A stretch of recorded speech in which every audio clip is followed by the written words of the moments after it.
I forgot to shrink the size. There we go. That's better, isn't it? Slide it over here. There we go. That was my fault. That was my fault entirely. Yeah. There we go. All right. We should be good now. Yep. Banging on all cylinders now. All right. Let's go ahead and hop in.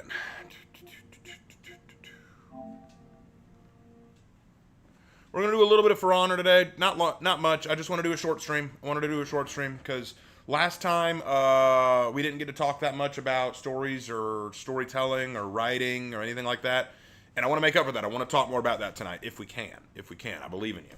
I also want to give some folks the time to catch up with me because next week is going to be a little crazy. I work Monday, Tuesday, possibly Wednesday, Thursday. I get Friday off, but I work Saturday, so we're going to need to reschedule the time of the Nusha fashion contest. Might do that in the evening. And then Sunday, I think I have that off too. I'll double check.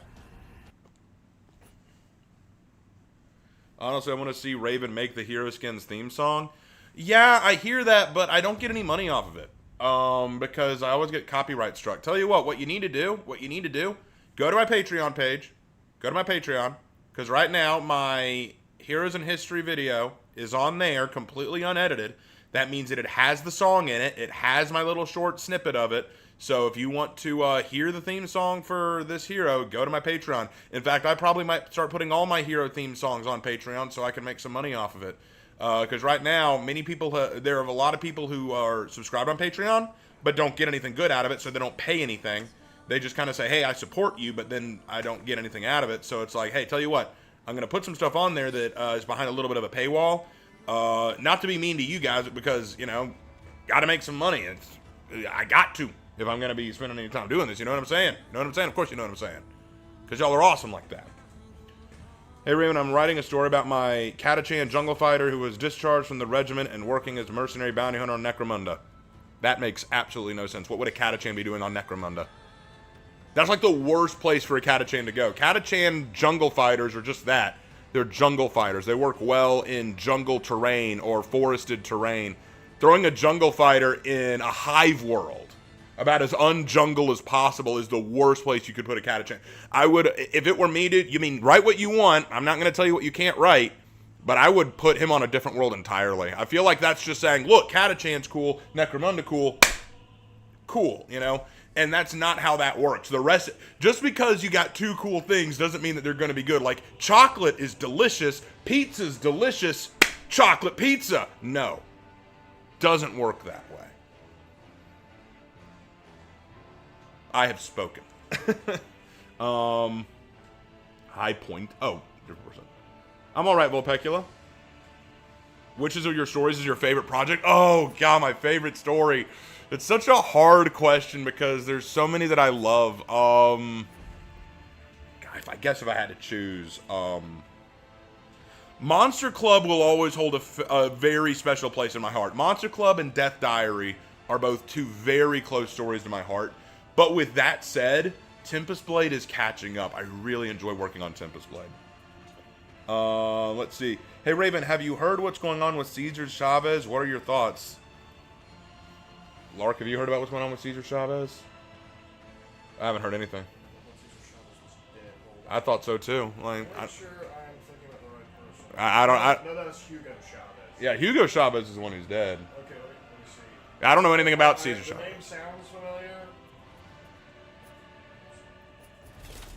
I'm going to start with Sohei tonight. I just got done doing some writing myself.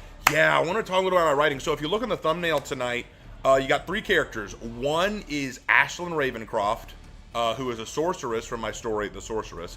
The one in the middle is Ethan Hawke from Tempest Blade, just a sort of design of him. And then on the far side is Talia Sky, who is my Centaur Paladin that I played in D&D. So all three are characters that I thought, let's just put these three characters together because they were very fun for me. I love telling stories, y'all, and I don't get to talk about my stories enough. I really do want to talk more about them. Like the characters I've created, the process by which I built them, just stuff like that. It's what I love to do. It's what I adore. So, Lark, did you find anything? Apparently, we were still right. Cesar Chavez died as an activist. Died in 1993. Yeah, Cesar Chavez died in 1993, so I don't know what you're talking about, bro. Samuel, we just looked into it. Cesar Chavez died in 1993, so what are you... Sure, that's the right person. Or who are you talking about, bro? What guard regiment would you see working as a mercenary bounty hunter on any hive world? Okay, first of all, guard soldiers aren't mercenaries. They are deployed by the Astra Militarum. They're not mercenaries. They don't just work for profit. If you're looking for someone who is retired. If you're looking for a retired regiment, then maybe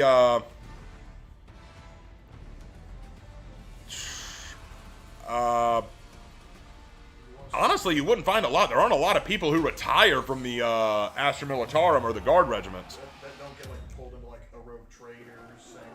Like, Yeah, most of them become rogue trader bodyguards or servitors, or they join penal legions. You don't get a lot of that. If you're looking for a bounty hunter, I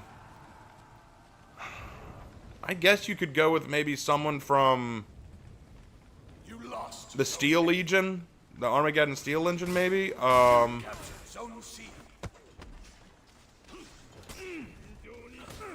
Hold on. He was waiting for that. you're looking for someone who's Hive World, probably like the Morgan Iron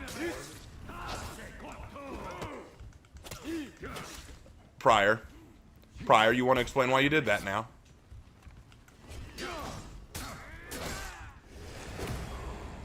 Now cover me while I do this, Prior, or else I will have your butt. Thank you, Prior. Now I'm gonna go heal Prior. You know, you're not Prior. You're not Prior. What should we call him? How about Patrick? Oh, Patrick. Patrick. That's more than is Patrick. If you know, you know. He got rapist allegations coming at him out of nowhere. Who? Oh, I guess the activist Cesar Chavez got, apparently there's been people that came up and said, oh, he actually was a rapist. Oh, well, I haven't heard anything about that, but it wouldn't surprise me in the least. Apparently he did terrible things to a little girl. Again, I haven't heard anything about it, but it wouldn't surprise me in the least.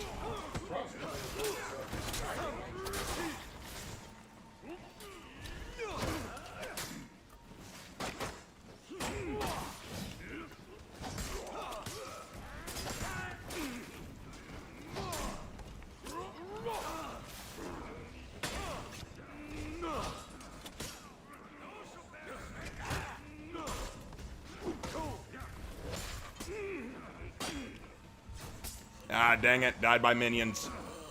Not cool. I've been writing my own adult story as a middle finger to Hazbin Hotel. I call it Mondays Are Hell, and it's about a demon daily life torturing the damned. Really? That's different. I don't know how that'd be a story, but, I mean... Because usually stories follow a progression of character, you know? Like, either they're trying to discover something, or protect something, or what have you. I don't know. Hold on, bro. I'm gonna pick you up. I'm gonna pick you up. Or quit. Just quit. That works too? Yeah! Things aren't going your way. Just quit. Yeah, that's a mature thing to do. Oh my god. That happened to me earlier today. I was playing a match earlier today. My entire team just quit. My entire team just quit.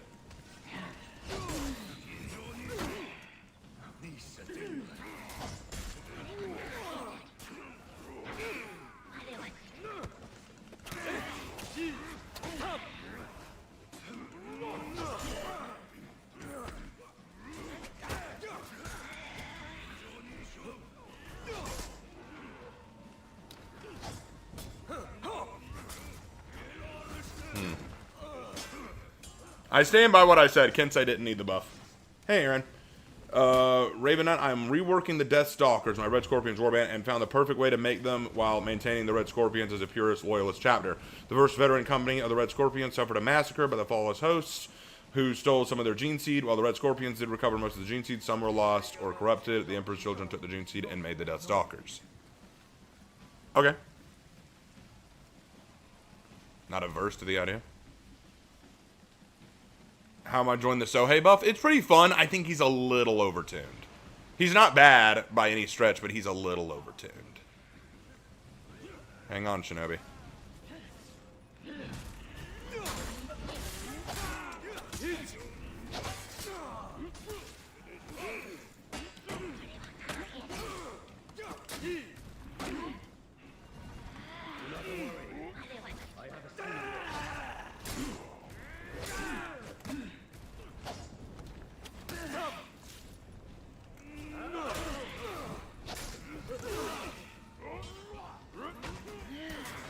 Not a lot I could do. I was surrounded by all four of them.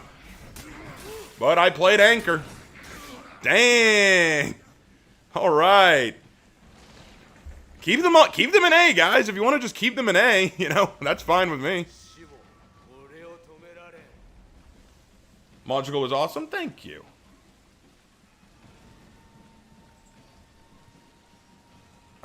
Great job with the Scorching Herald video and the Sermon on the Mount. I've prayed that many times before. Thanks for explaining it further. My pleasure, man.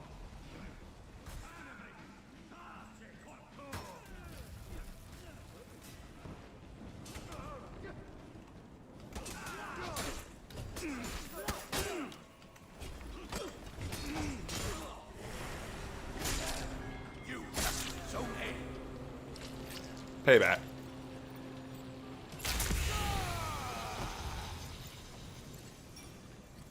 I want my 4th feed already. But I got to go over there and help save my team. Only the Black Priors quit. Okay, that's fine. That's fine.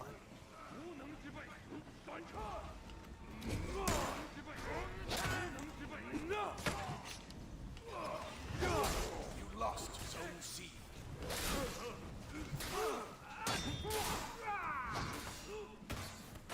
Okay.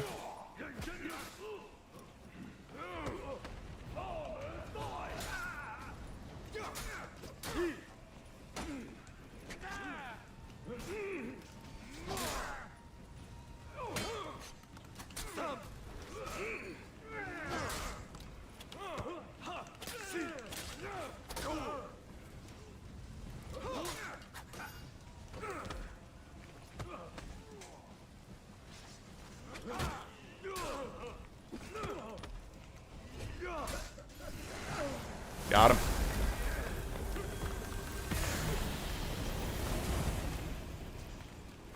Now, if you'll excuse me.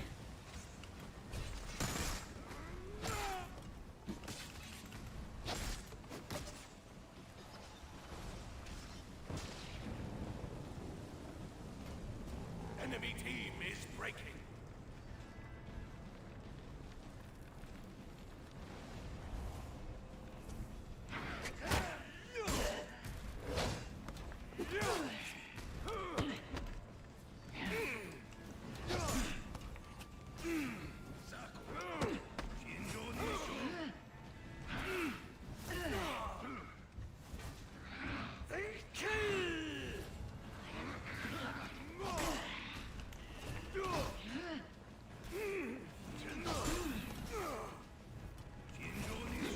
Enemy rally. Your team is breaking.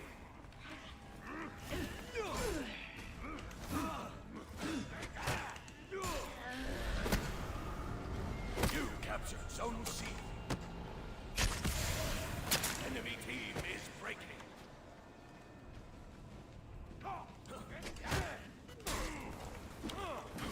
Good hit. Good catch.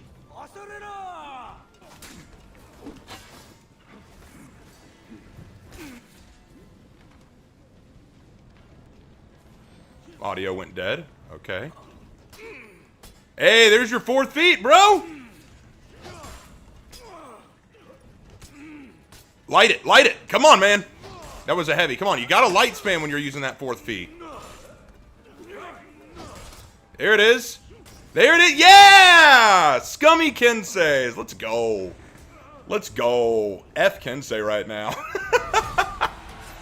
I don't know why people are saying, yeah, Kensei's peak now. Kensei's shit now. Kensei did not need this buff. They did not need it, and now they're cancer. They are a cancerous tumor. Thanks for the advice. I'll change it to Steel Legion Guard, but I'm currently rewriting it. So I got writer's block, but my Eldari Corsair story is getting weird. You've got way too many stories going on at once, bro. I'm just going to be real. I do a lot of stories at different times, but they're all of different genres and different outlooks and different purposes. Yours are all Warhammer. You're going to have trouble balancing all those. Watch this, Uncle. What? I had my first encounter with Lamenter in Space Marine 2. Okay. Hey, Hannah. Kensei did not need the buff. No, they didn't. I absolutely hate this buff. It makes them so unbelievably hard to deal with.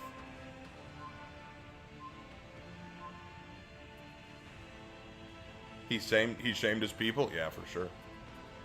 The main character in my story is an archdemon named George.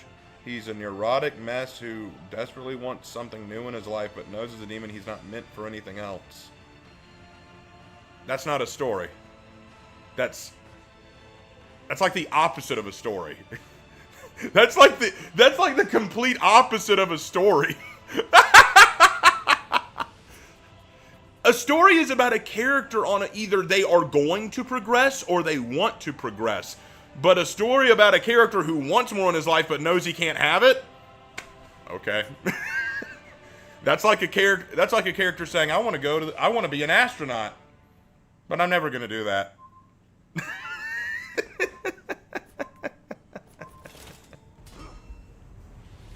My camera froze? Oh, shit. Come on. Hold on.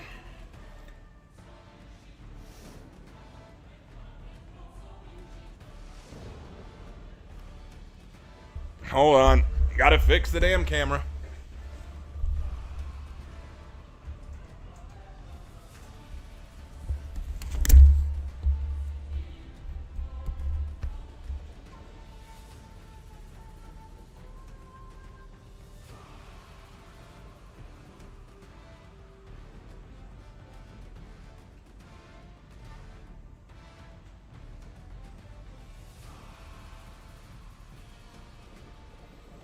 Alright, I hope that fixed it. This camera is just really annoying. Sometimes it works great, other times it doesn't.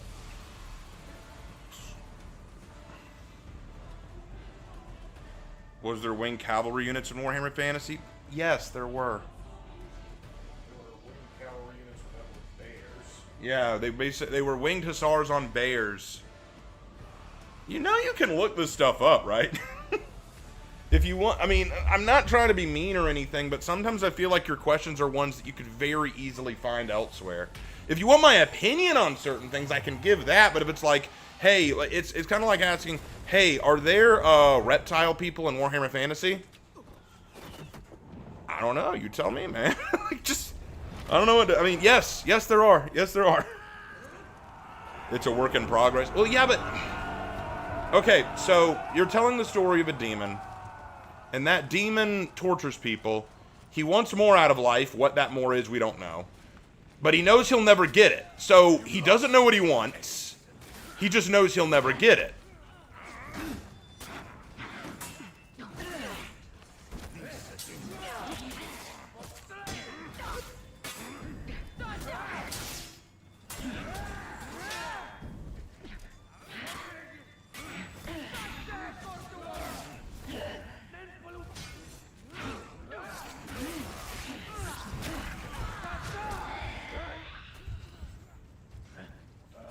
Anyway, in the spirit of Monster Club, what cryptid would you like to be real, Raven? What cryptid? No, I don't want cryptids to be real.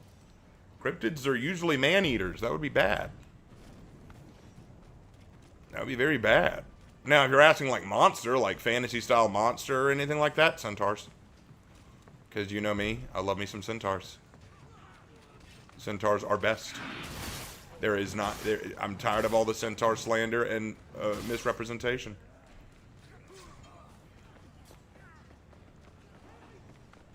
Armush has got that. I'm going to let him deal with it. Oh, we got A. Never mind. I'll go help.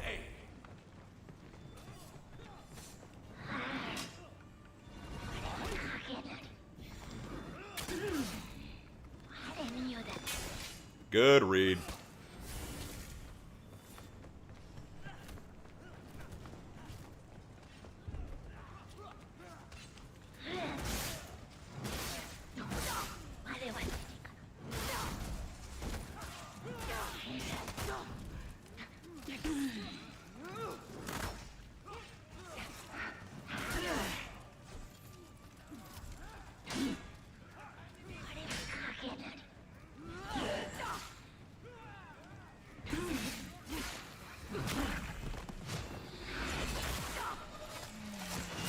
feel dirty for that. I feel so dirty for that. I was literally just hitting heavy on red. Because I knew I could trade because Black Briar has no hyper armor.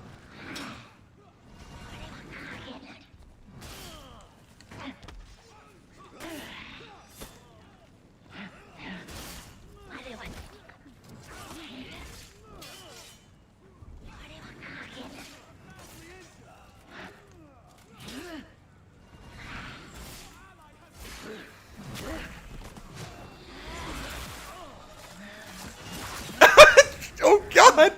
No! Not like this, y'all! I was just talking about people quitting. Don't quit! Oh man, some people.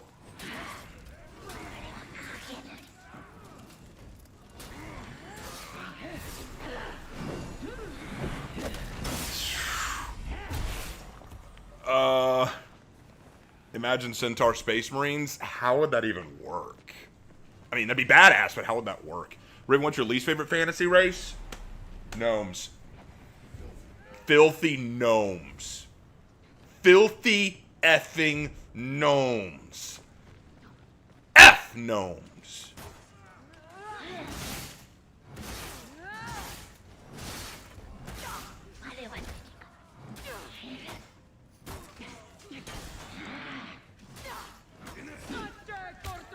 You know, I'm playing PvP, but I'm fighting the two bots right now. What?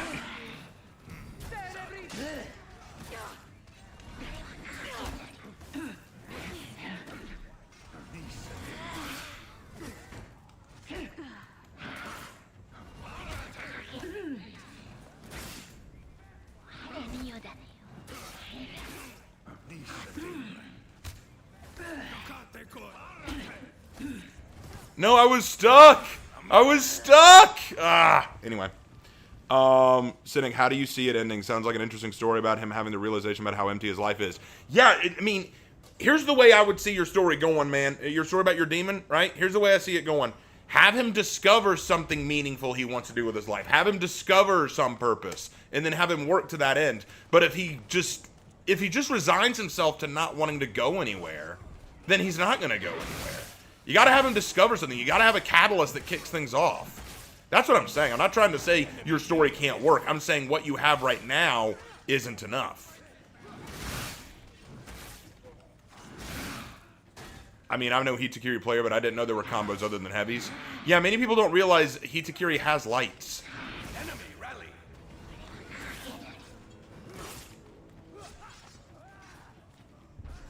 You lost Zone A.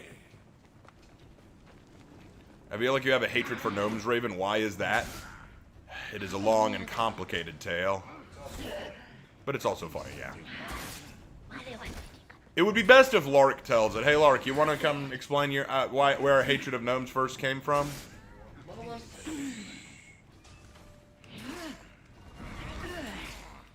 Okay. So all gnome hatred begins with Enemy team with D&D, is breaking. of course. So here's the deal. You have the issue being that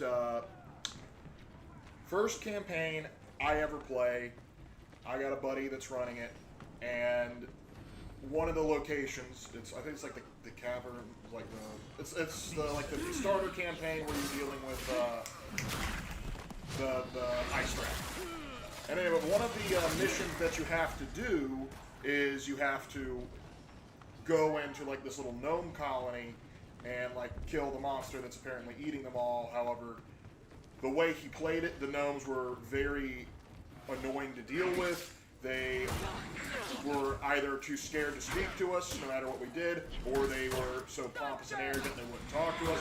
And I also, not knowing anything about D&D gnomes, got on my DM when he tried to explain that the were two gnome kings rather than a gnome king and a queen. And I was like, that doesn't make any sense. And he's like, why would you make them like why would you try and say that they were like together? Me thinking that doesn't make sense. And it's like, well, why else would there be two kings? And I was like, oh, it's probably like a diarchy, like Sparta. Little did I realize, after running the campaign myself, I was, oh, my DM had it right. They actually were just gay for each other. And not only that, D&D has this thing where pretty much all of gnome culture, every single subspecies of gnome, they all are playing for the opposite team. Which I think on how that carries on as a species is very weird, but you know what? Sure, whatever. If that's how you want to write them, fine. But just that encounter with them all, the constant like, oh, we can't, oh, we don't know what to do. Like, we're trying to help you, please shut up. And then the gnomes like trying to like withhold information and stuff like. We got irritated with. So from there on, we were kind of irritated with gnomes. Then I start playing Baldur's Gate, and Raven starts playing Baldur's Gate, and lo and behold, every single stinking gnome is either unhelpful, a bitch, or an unhelpful bitch. There's only one gnome that I recall that was actually somewhat respectable, and he has one line of dialogue because he's a gnome druid that basically says, oh no, let him in. Every other gnome irritates me to some degree. Because a lot of them are more pompous than they have any right to be, and even when you save them, they'll be like, oh, well, what is it you want? Like, oh, I'm sorry I took the time out of my day to save your sorry skin. So yeah, we just decided that we just now have a comedic prejudice against gnomes because they annoy us. For me, leaving aside the D&D thing, for me, every time I would play Baldur's Gate, every gnome you meet, just about anyway, every gnome you meet is a dick. Like, they're all just pompous assholes. And I'm like, because the first one that we ran into was that one on the windmill. And I just thought, okay, he's an asshole, but he's an outlier. Other gnomes are fine. But then we get to the Underdark and run into a lot of them. They're all assholes. Not just to us, but to each other. There's just this arrogance, assholery, and victimhood complex. And I'm just like, would you people get over yourselves?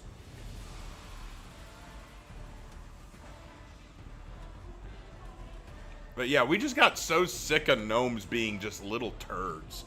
And before anyone gets on us about the whole, oh, you don't like them because they're all homosexual, I have no problem with them all being homosexual. I don't think that makes sense for their race to flourish if they're all homosexual. Maybe one like colony or something like that would make sense, but the entire species? Yeah. Because how does the species survive? Yeah, how do you have a species that survives when they're all homosexual? Yeah, and I know the whole thing is like, oh, but don't you understand? They have like one day where they all meet together and then they pair up and they're just like, okay, that doesn't make sense of how, you know. That can't sustain a species. Yeah, no, that don't add up. But leaving that aside, because that's not even our big issue. It was shocking and it doesn't make any sense, but that wasn't our issue. Our issue was they're all either annoying, bitches, or assholes. I've yet to meet a gnome who was actually friendly and helpful, unless you count Dobby. But he's a house elf. I don't know if he counts. He does not count. Okay. Remember, gnomes and Harry Potter are completely different things. They're literally vermin in Harry Potter. Hannah said all gnomes are homosexual. Pretty much. Pretty much. They also have stupid names. And another problem they have, in the Dragonlance setting, they are the closest thing to Kinder. And Kinder are stupid and pointless, and they deserve what they get. And if you don't know what Kinder are, basically imagine a race specifically designed by the creators of the game to basically be an annoying player. Because basically they're childlike whimsy that like have it built into their character that they're kleptomaniacs and steal stuff because they don't understand the concept of ownership. So if you've ever had a guy who plays a Kinder on your game, they probably kept on trying to steal everybody's stuff just for the lulz, and so they can get really irritating very quickly. Because if you read like the original description of Kinder, holy crap, it's just like, I hate these things so much in every way they're designed. But that's just... Fair enough. As Raven mentions gnomes being his least favorite race, suddenly there's a knock at his door and an army of high-tech gnomes armed with tanks, helicopters, and bombs appear outside his house. Let them try.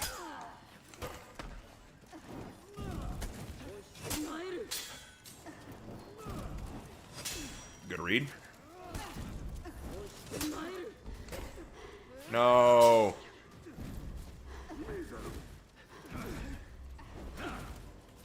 Lost Zone C. All right, he's waiting for parries. Good.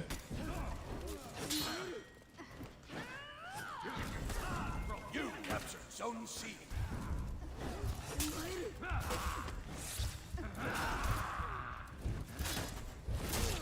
So basically, the Warden just wants to wait for parries, so what we'll do is we'll just use our kick more often. I feel so bad for Nobushi. She needs an opener. She needs an opener more than most characters. I didn't know all gnomes are homosexual. Yes, they are written to be that way. George wants to save this teen named Robert from hell because he feels bad for him. And hell, you help others only to help yourself. But helping Robert finds a way to escape, no reward. Okay, Cynic, I'm fine with that idea. That's a decent idea, but how does that spit in the face of Hazbin Hotel?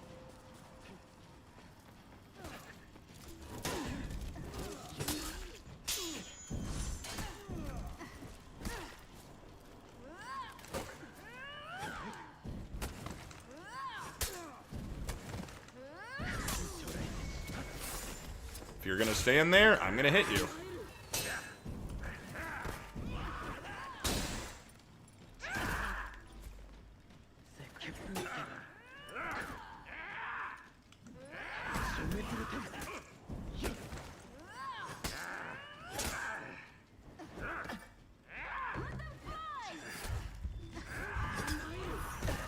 Crap.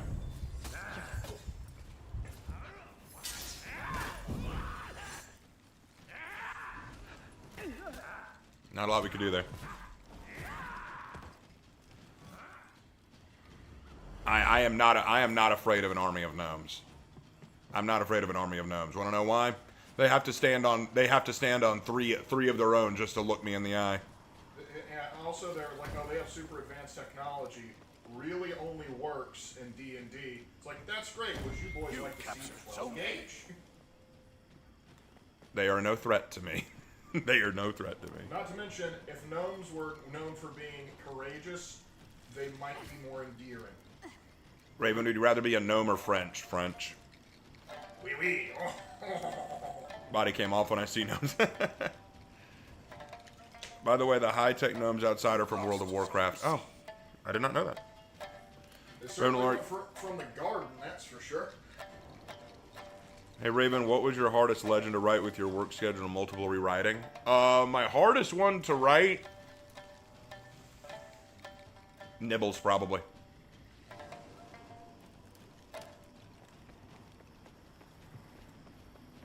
Get up here, Afir. I'm going to cover you.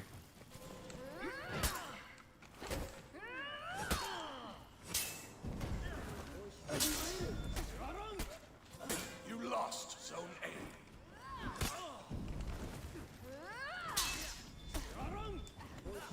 You lost Zone C. You captured Zone C. Be honest, Warden, you don't like me very much.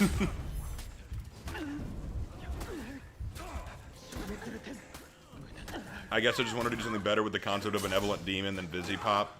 Yeah, no, that's fine. I'm okay with that. But when you said that you were going to do something to spite them and started with he's a demon in hell but tortures people, I'm like, oh, so you're making the demon the way they're supposed to be spiritually. But that's not what you're doing. You're making them an actual benevolent demon, which is fine. I don't mind you doing that.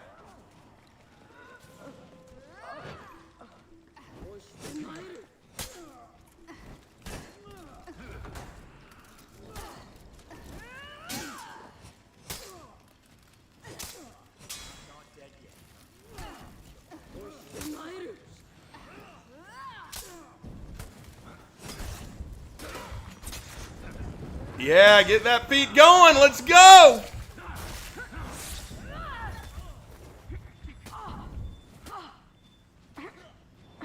I like these guys. I send my friend, she just lay them out.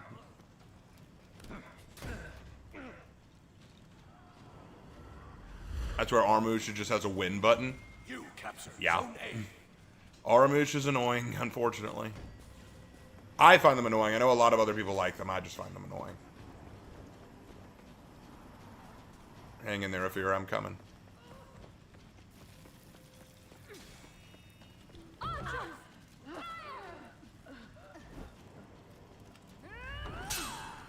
He's just looking for parries. Awesome.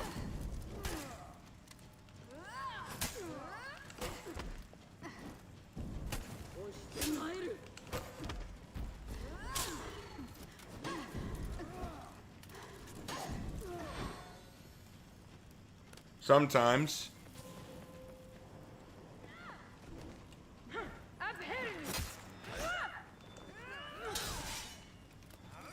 Lost Zone C.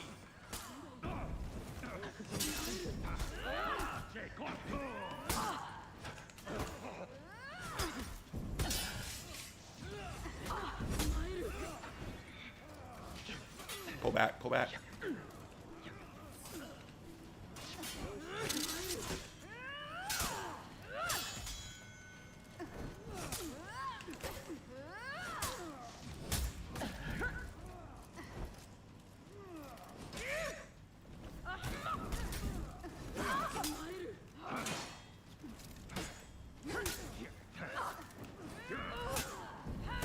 Your team is breaking.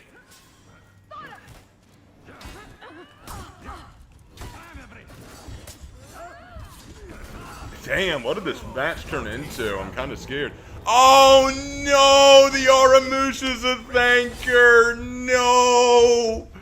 Oh man. Your team rallied. Aramusha, bro. Aramusha, we need to have a talk. We need to have a talk.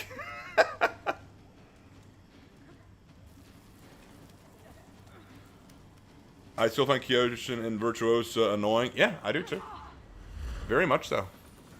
Oh man, that's got to be sad. Playing Aramusha and being toxic at the same time. It's a sad state to be in. Lost Zone C.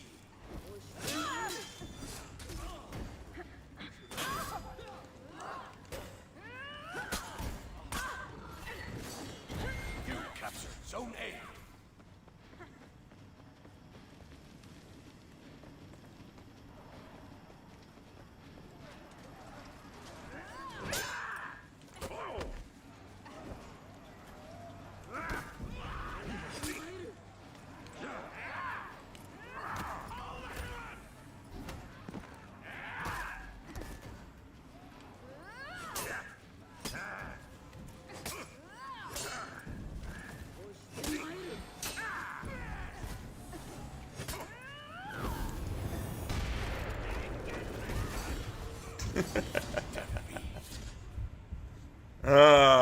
What a match. What a match. I love it. If I wanted to make a Reign the Eldar build, which base would be better? Calliope Skin Gladiatrix for her hair or Hatun for her swords?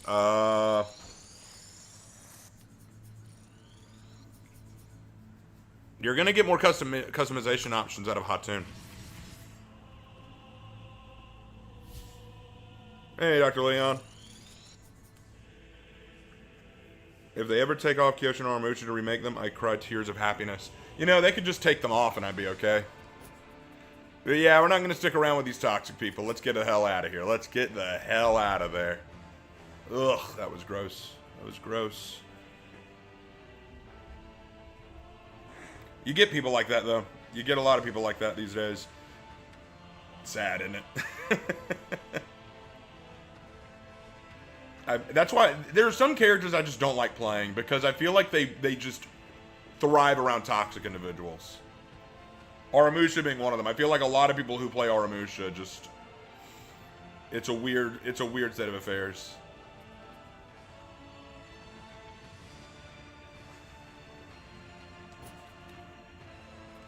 I need a few more kills. I gotta play 2 more matches as Samurai, but let's take a break from the Samurai. Let's get that heavy order done. Let's pop out Jurin, huh?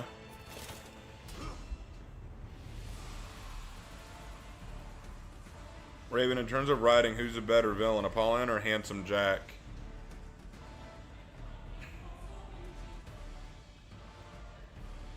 I find Apollyon more interesting. Because she's more present than Handsome Jack. But to be fair, I don't know enough about Handsome Jack to make that call because I'm not a big Borderlands fan. Sue me, but I'm just not a big fan of Borderlands.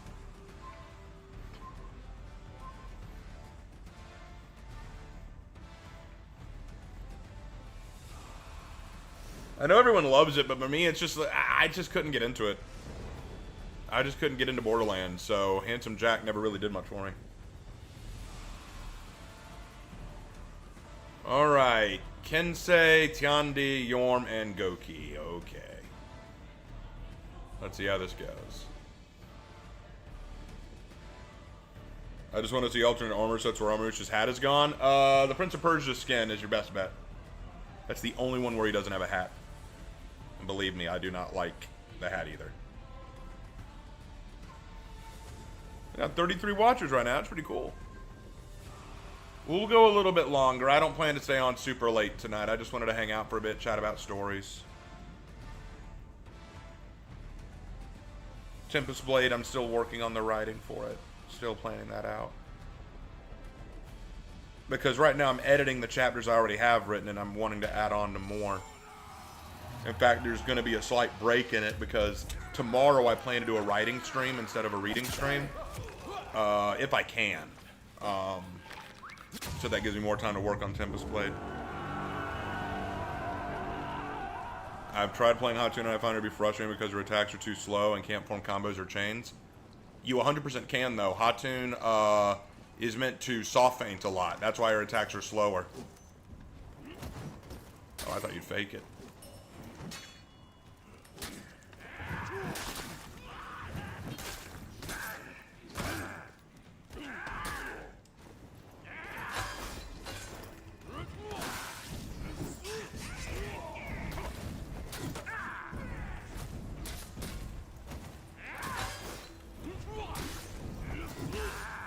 Lost Zone C.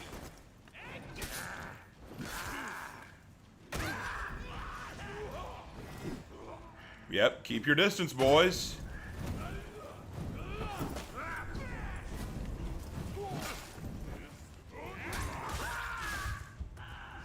I got one of them down. And one of our own quit already. You lost. What's going on tonight?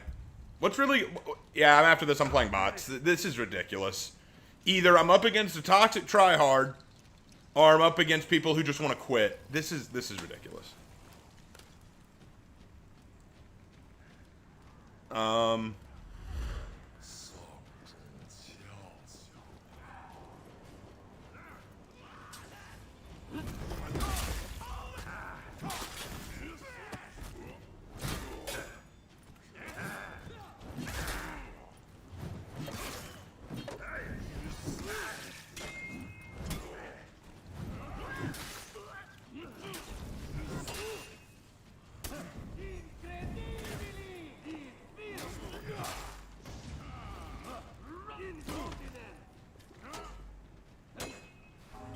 You captured Zone Now another one quit!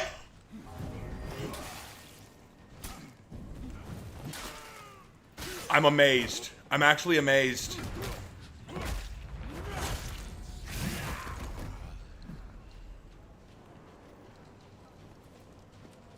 There are no words, I swear.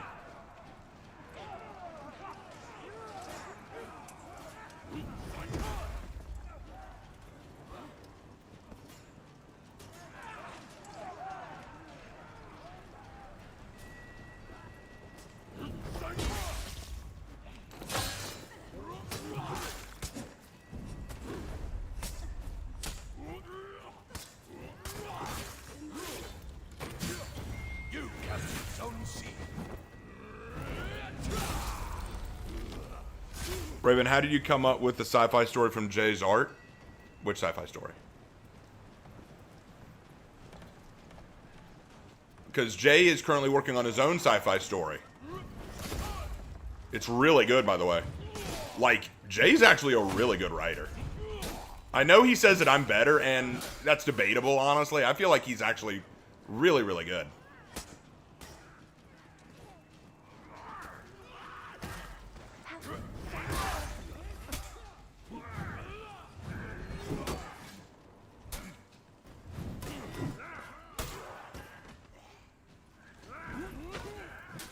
You lost Zone C.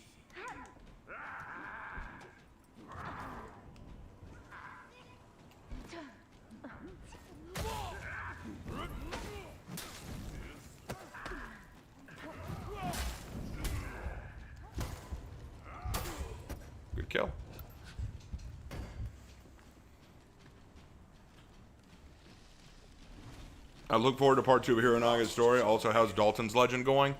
I haven't worked much on that. You lost Zone A. Not to be contrarian or argumentative, but fending doesn't come that naturally to me.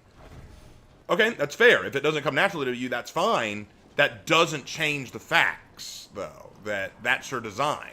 That's what she's meant to do.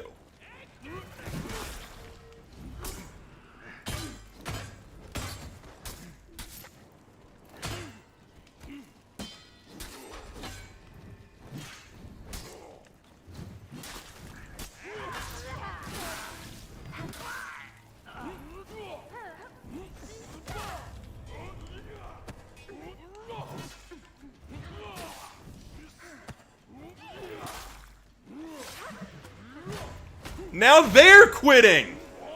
Now they're quitting! Yeah, I'm doing bots after this. This is ridiculous.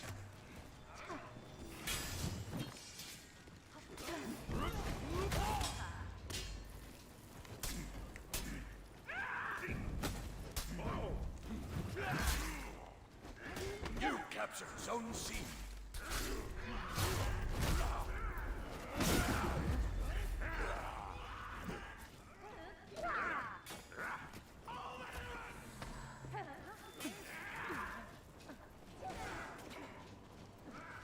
I don't know why this is going on tonight.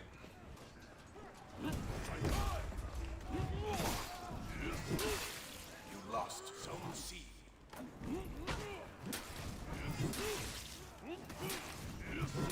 You captured Zone A.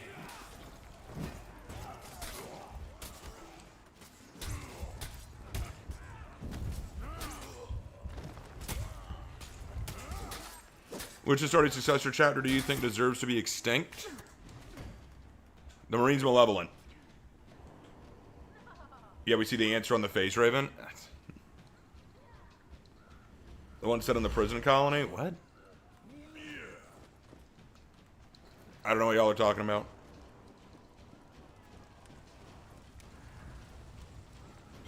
You captured Zone C. This match, man. Win or lose, this is all kind of annoying.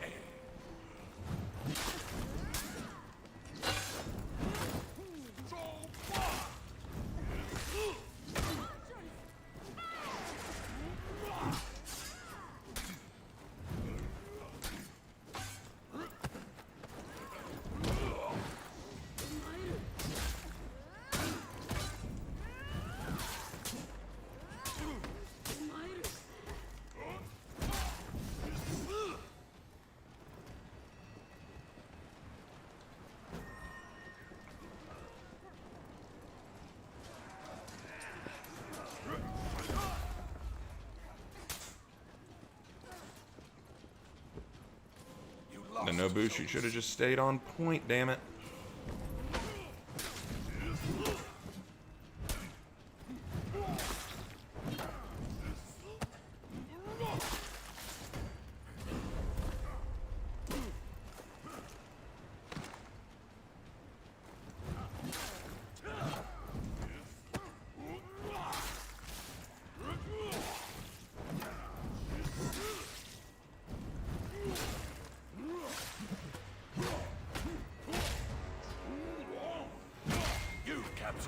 Raven, you're playing gnomes? Yeah, it feels like I'm playing gnomes right now.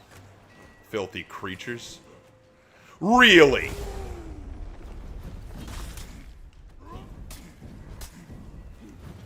You captured Zone A.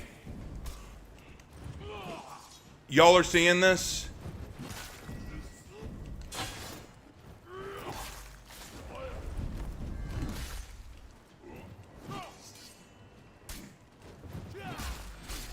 You little shit. How does it feel knowing you broke out your 4 feet to deal with me and it still wasn't enough? Tell me what that feels like. Tell me what that feels like. God, it's annoying. Your team rallied.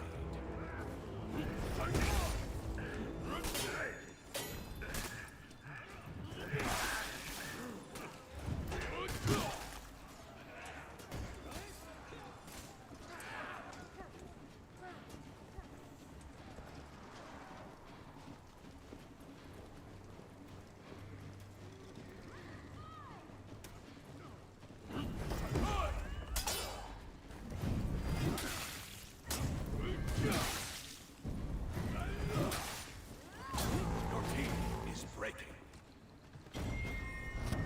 Your team rallied. Nobushi, fine. Nobushi, you go. I'm going back to A. Someone's got to hold it. Enemy team is breaking. Oh, man. This match is stressing me out.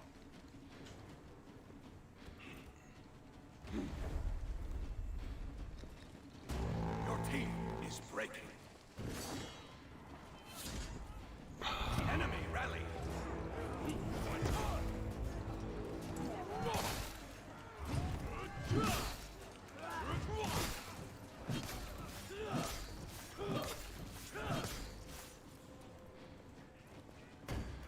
Enemy team. Now it's just me and the bot. Are you... Okay.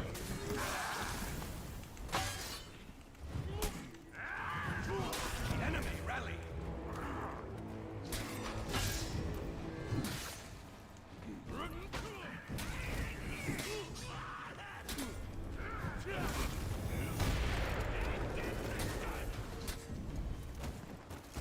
Enemy team is breaking.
Yes, emote spam. Please, Tiandi, emote spam. Emote spam. Please.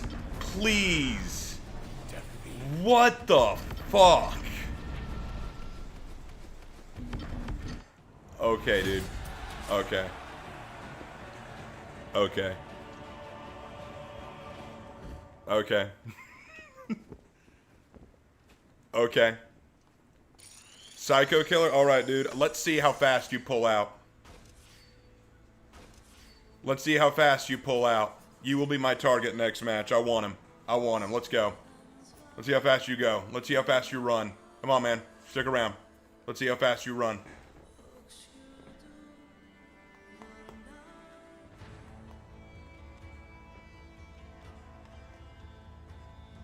God, the webcam froze again. Are you kidding me? This camera was not worth the money I paid.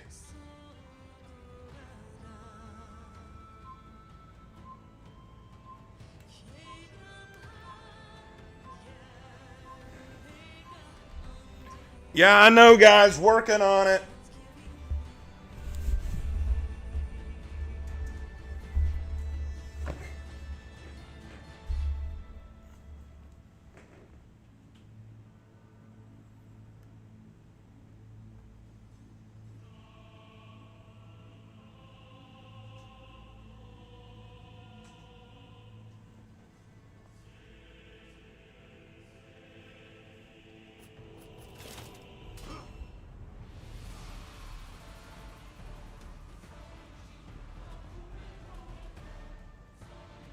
I'm trying to fix it.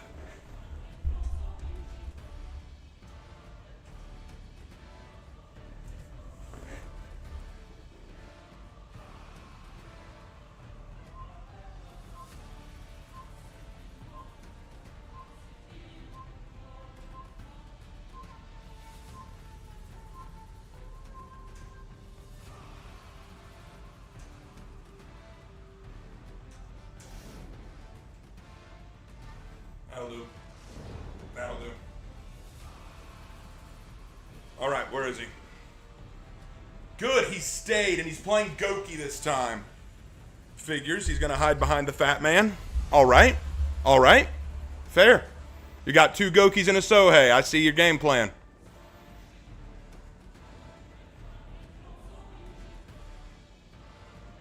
Hey Raven, writing question. What is your take on making writing good? I guess it seems like stuff nowadays tends to include sardine pack trauma, heartache, and mortal losses as good stories.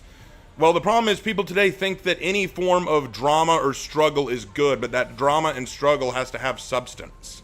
You can't just say my character had a sad backstory or something along those lines and say that makes it quality. That's not how that works.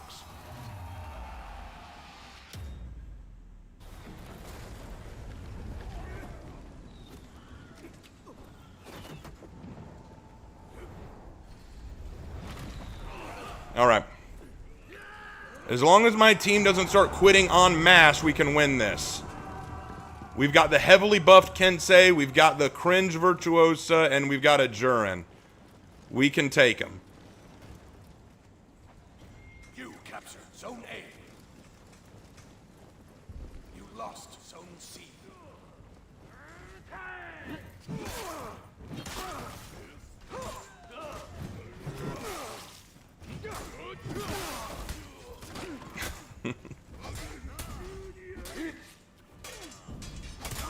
Wow. All three Samurai Heavies were just ganking on that poor fool. I already know how this is going to look. The two Gokis are going to stick together like glue. Already calling it. Already calling it. Oh, this is going to be a gross fight. I should have just gone bots. But the sheer spite in me wanted to just put this boy in his place.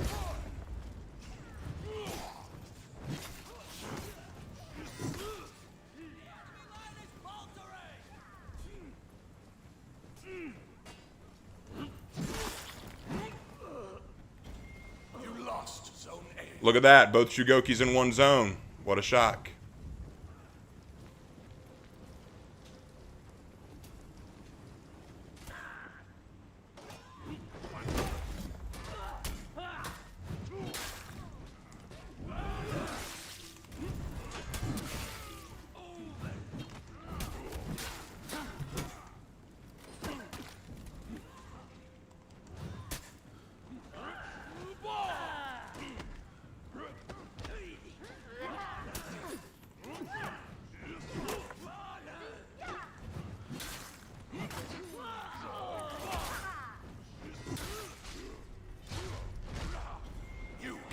Zone A.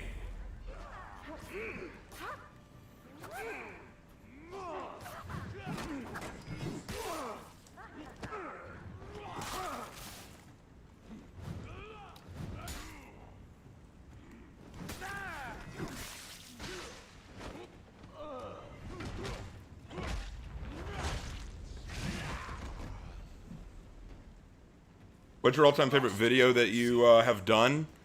I don't know. There's a lot that I really enjoyed. Man, a three-way gank in one zone. What a surprise.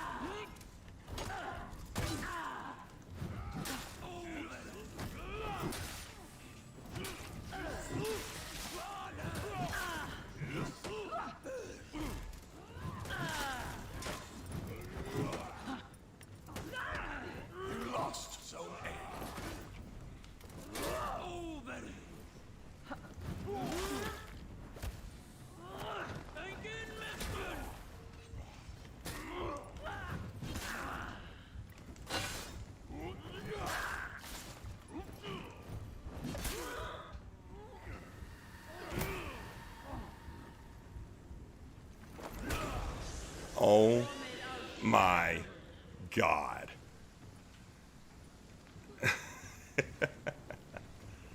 You captured Zone A. On another note, to differentiate between the human-like race in my fantasy story I'm working on, my actual human story, I name my fantasy humanoids werfolk. Where is assassin word for man? What do you think? If that's what you want to do, go for it. Yeah? Do what you think works best for your story, man.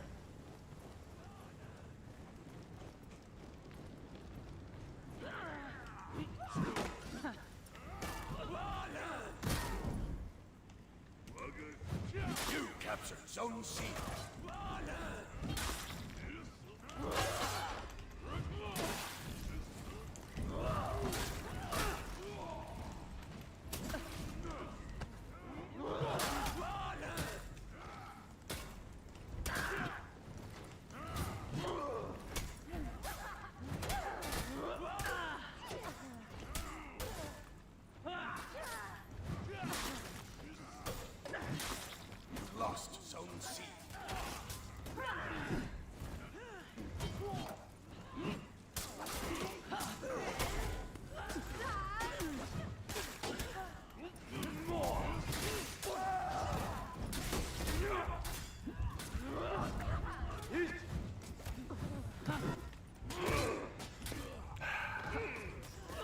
eyes keep itching. Damn.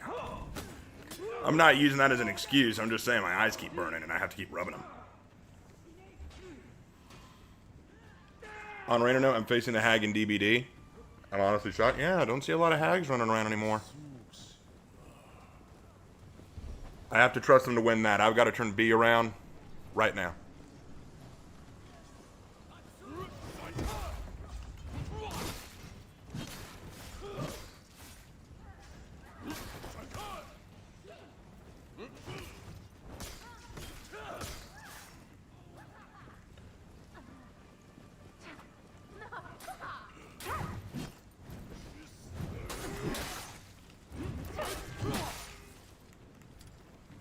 You captured Zone C.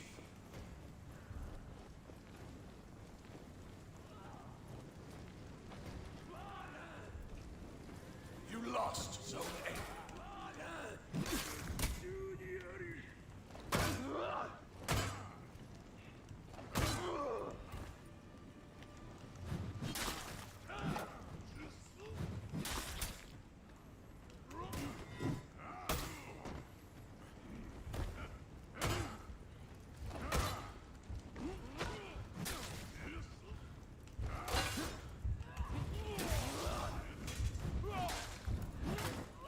You lost Zone C. My eyes, fuck.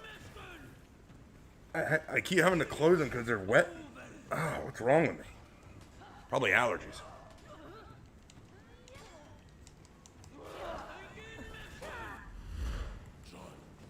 I'm putting up one of the hardest fights I can. Ugh, my eyes. God damn.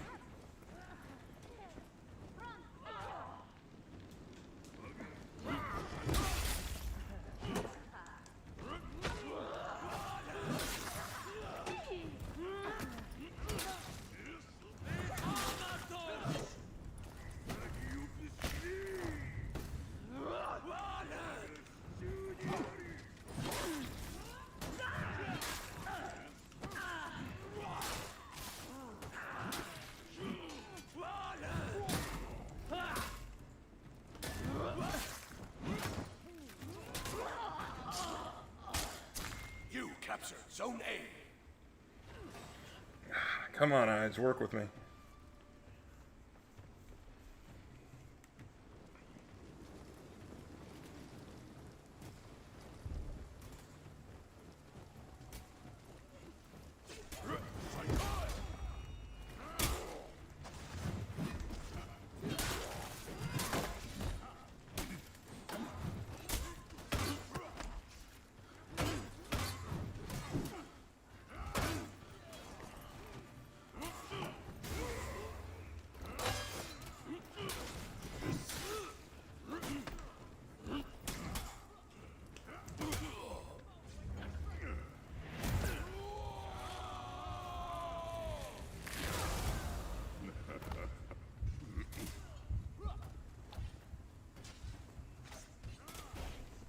This match is a joke. You lost. Thoughts on Susan Collins? I don't know who that is.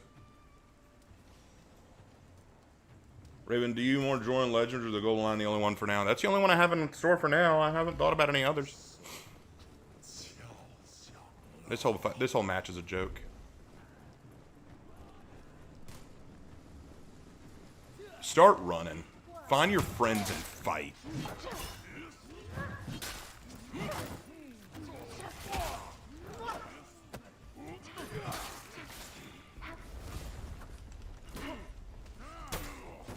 Your team is breaking.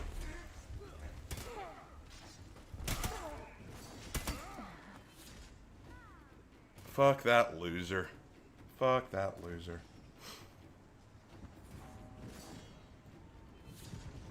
And my team's first. Yeah, I'm going to bots. Good lord. I also get with a cavalry class of Vikings called Herodor, which combines army and Red Army and cavalry. I don't see how that would work. The Vikings didn't have a cavalry. It's one of the reasons why they weren't as effective as time progressed and cavalry became more common. The Vikings were largely seafarers, not horse riders.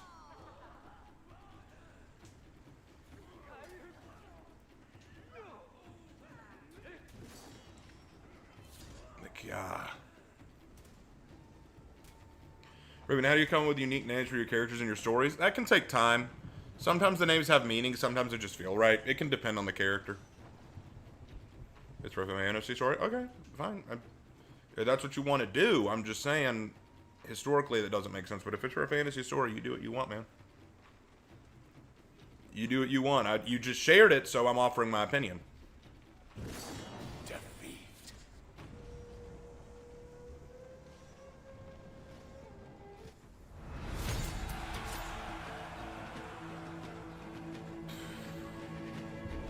Yeah, I'm fighting bots now. I'm just done with this. I'm done with this.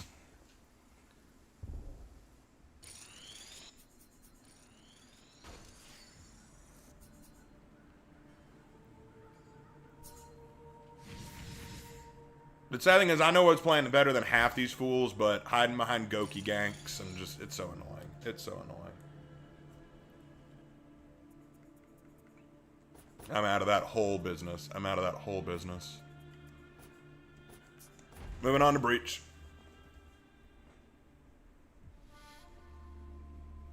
I'm glad I'm not popular, otherwise I might have 60 or 70 people watching.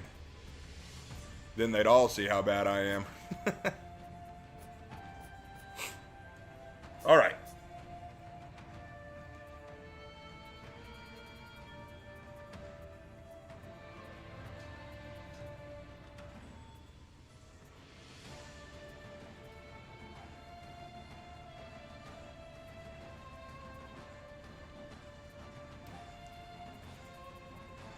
Might as well play another samurai because we got to get that order done.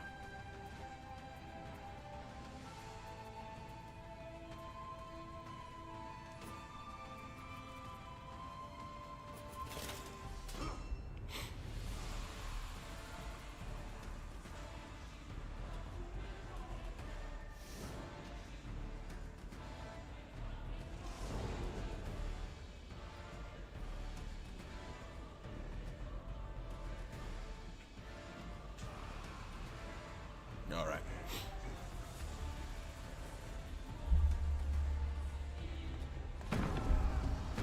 All right, joining a match already in progress, and we're defending. Sweet. But this is more relaxed. This is more relaxed, and I'm tired of just people either quitting in the match or just dealing with bizarre ganks. Because then there are times where it doesn't matter how well you play, you just run into the worst situations. But yeah, I got so many story ideas I want to work on right now. It's finding the time to write them that's the real issue. Lark has been reminding me that I need to work more on Wraith Riders because, I mean, obviously we both enjoy that story. I just haven't had the time to really put effort into it, and I need to. I need to put more effort into Wraith Riders. Unless I miss my guess there, Lark. Nope, you did.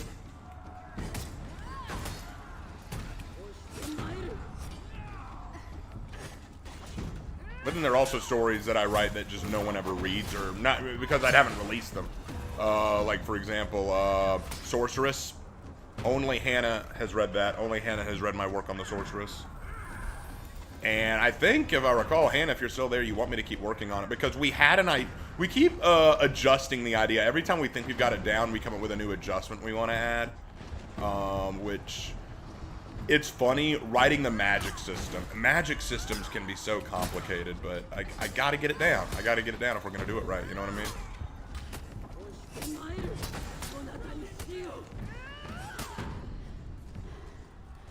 There we go. Yeah, that magic. But I think the idea behind Ashlyn is a good one. I like the way we designed Ashlyn. I like the world.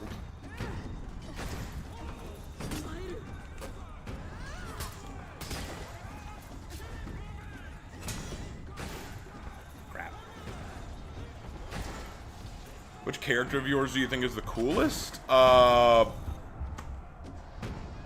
Death, probably. The way I wrote Death, I think, is the coolest. Why are we in silence? I'm talking.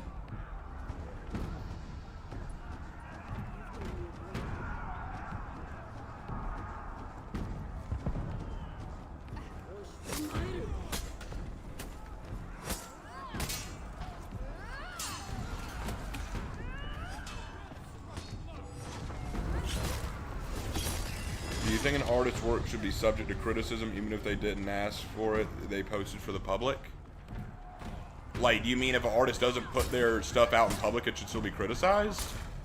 Who's going to criticize it? If it's not made public, how can the public criticize it?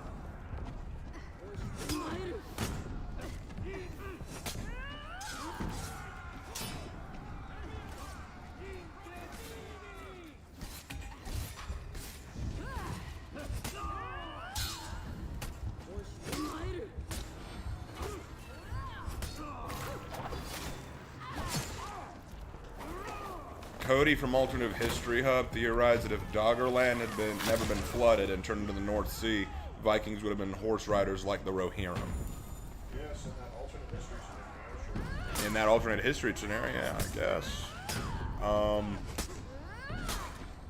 that's like saying, like, if the Mongolians stepped out under the water, the Mongolians would have been seen. I mean, honestly, there's a lot of what-if scenarios when it comes to history, but I'm just talking about what they were. You know, the funny thing is, if that had happened, you might not even have had Vikings. You might not even have had Vikings because without the North Sea, you would have seen less restriction of trade or restriction of resources.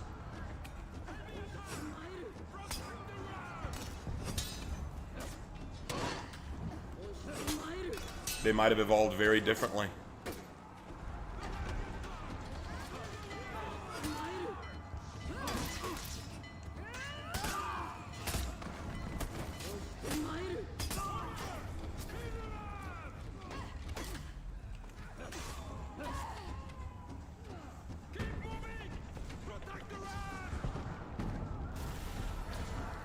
But, yep.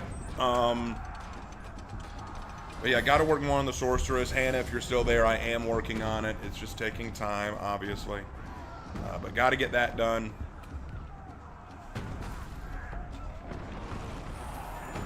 I also have to write Hannah's request for another mother story. The mother and daughter story. I need to work on that. I'm on part 3 now, I think.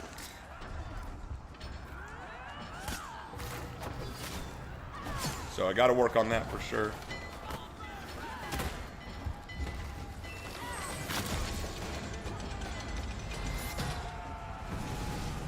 There's also been talk about me doing a story about Talia, like just straight up write a Centaur story about Talia. I wouldn't mind that. That'd be fun. There aren't enough Centaur stories out there. I should write one. And I don't mean like a short story either. I mean like a longer one, like a novella or something. That'd be a lot of fun. I would enjoy that.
Dang it. But yeah, I gotta work on that. Then there's also, I've been encouraged to do more with that Harry Potter teacher idea, the one about the new Defense Against the Dark Arts teacher. I've been encouraged to do more about that. That'd be fun. Randy, your thoughts on authors using ghostwriters? What do you mean? Like, what's a ghostwriter? Maybe I don't know. Oh, no, that's stupid. But they was like, yeah, they said they answer games that be published under my name. No, I don't like that. I don't like that. Write your own work, damn it. If you're not writing it yourself, if you're not writing it yourself, it's not your work.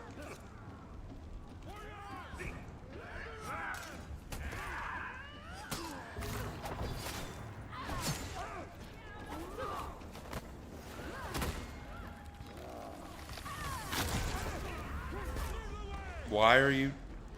Okay. Be an asshole, then.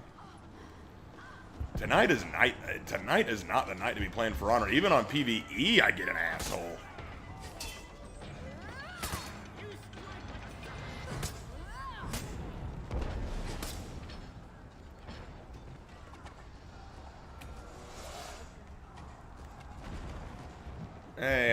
Hey, how you doing, Spar? Just rough night, honestly. Very rough night. This was not a good night to play For Honor.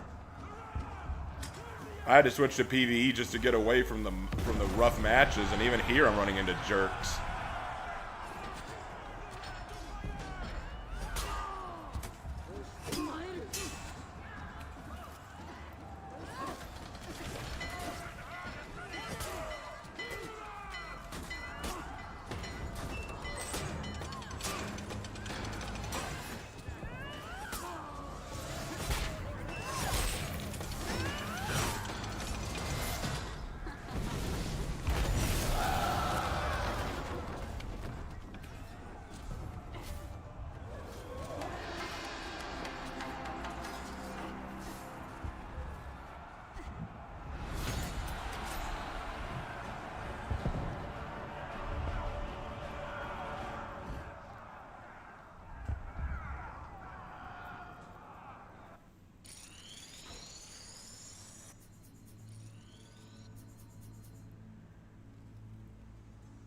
I might do one more and then I might call it after that, because honestly, I'm not having very fun tonight.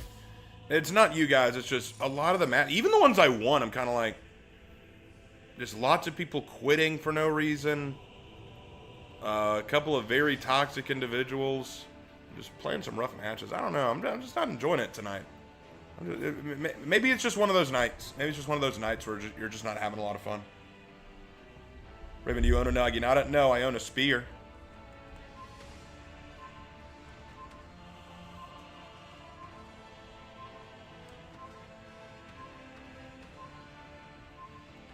Let's see.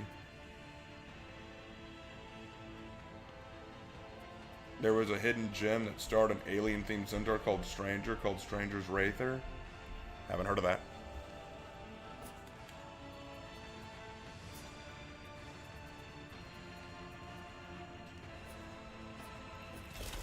I'm gonna play Ruth for the last one.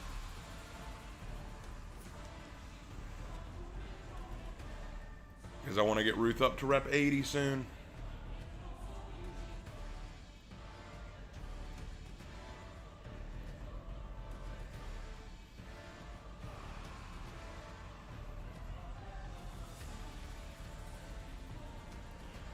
I just want to tell more stories. The funny thing is, I know that if I'd started this channel on just storytelling and telling stories, I know it wouldn't have grown. For Honor is the reason this channel is popular. Well, I say popular, it's not that popular. It could be more popular. Stranger's Wrath? Oh, I still haven't heard of it.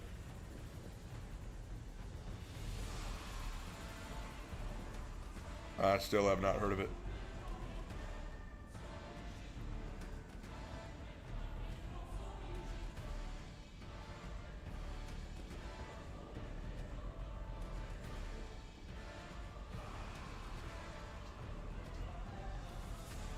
What would happen if a wizard or witch gets drafted into the military?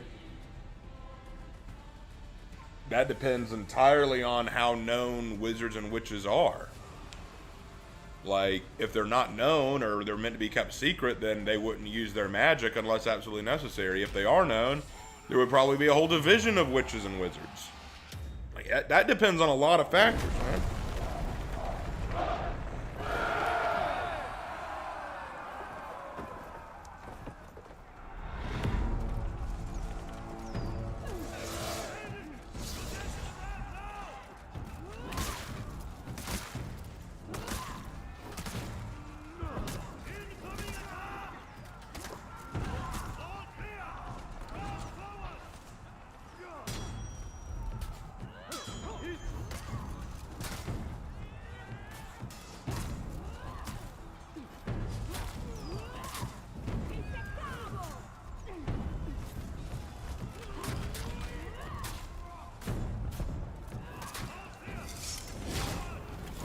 let me get away with that, really.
Keep it going.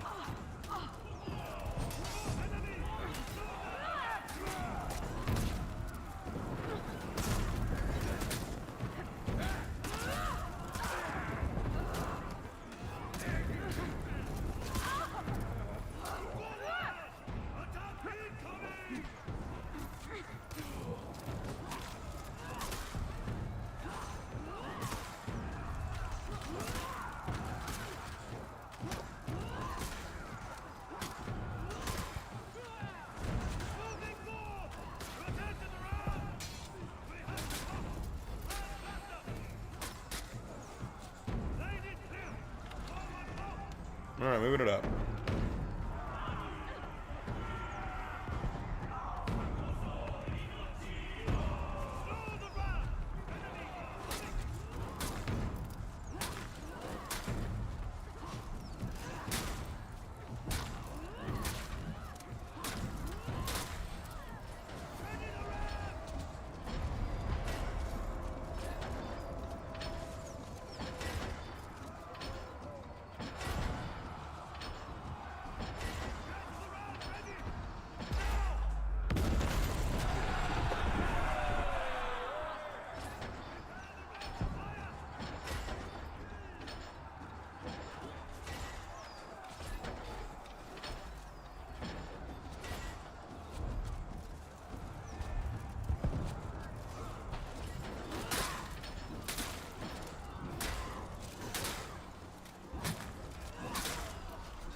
I guess it's also part of the information.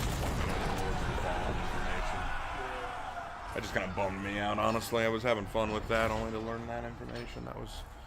It's just a bummer. I just hate how they do that to everything. Every story now, it just feels like every story now does that. You can't have a honestly good knight story anymore. You can't have a good medieval style story where, you know, it actually treats the theological basis with any real respect or reverence or even accuracy. Just, you know, it's always the same. And I feel like Raymond Ibrahim was really onto something there when he was talking about, you know, when he was saying that, what was it, that if you look in any medieval movie or TV show or game or what have you, and they're portraying medieval people, look at the way they treat God or faith in general. The people who are super faithful or God-centric are always jerks, always assholes, or always greedy, or always two-faced. And the people who are not godly are always the heroes or what have you, or at the very least victimized. Like, just look at the way they treated Joan of Arc in that Joan of Arc movie you were talking about, remember? Yeah. Super pious woman, super faithful woman, made her crazy. Even in death, she was still pious, which is crazy. But then in Lords of the Fallen, it's, oh, God is evil. Satan, the devil's actually not a bad guy in the end. The game may be fun, but they really pulled the rug out from under you on that. It's like, I thought for sure it was finally giving us a good game with theological basis. No, it turns out they weren't doing that. Which is really a shame. It's really a shame, man.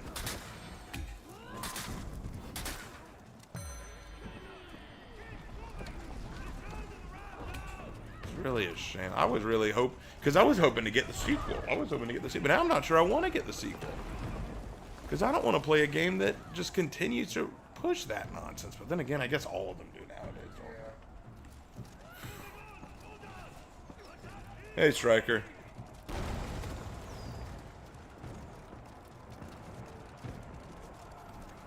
Well, it's like, you know, in For Honor, they took any relevance of God or the church out of For Honor. Now everyone says, oh, the Knights aren't Christian. There's no Christianity. They're all secular. Or they believe in the Greek gods.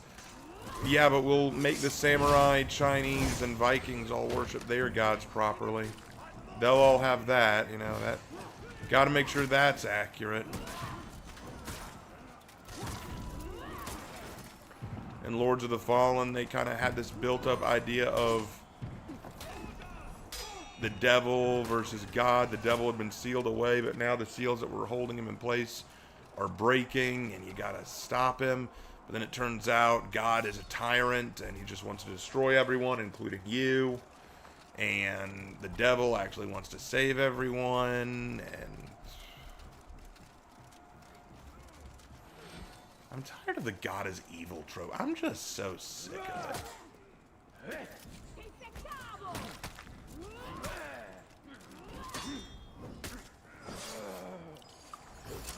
Just gets so old. Like, why do we keep propagating this? It's so old. Oh, God is evil, and heaven is evil, and the devil's actually misunderstood. Ooh, breaking new ground there, aren't we? Such a daring and bold move. I mean, it's not like this hasn't been done a dozen times before now. Raven, do you like the Henry V movie adaptation? I'm fine with it. Can I ask a question about your Execution Graded series? Keep in mind, I haven't seen the video that explains how you grade it because I can't find it. If you watch any of my Executions Graded video, there will be a link in the description that leads to it. But sure, you can ask a question.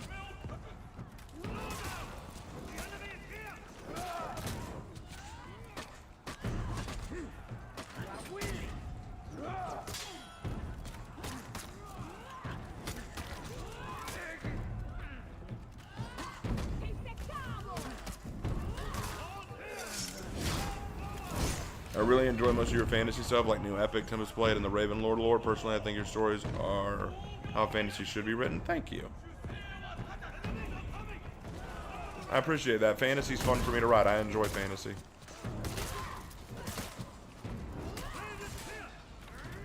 I feel like fantasy should be built around being creative and fun.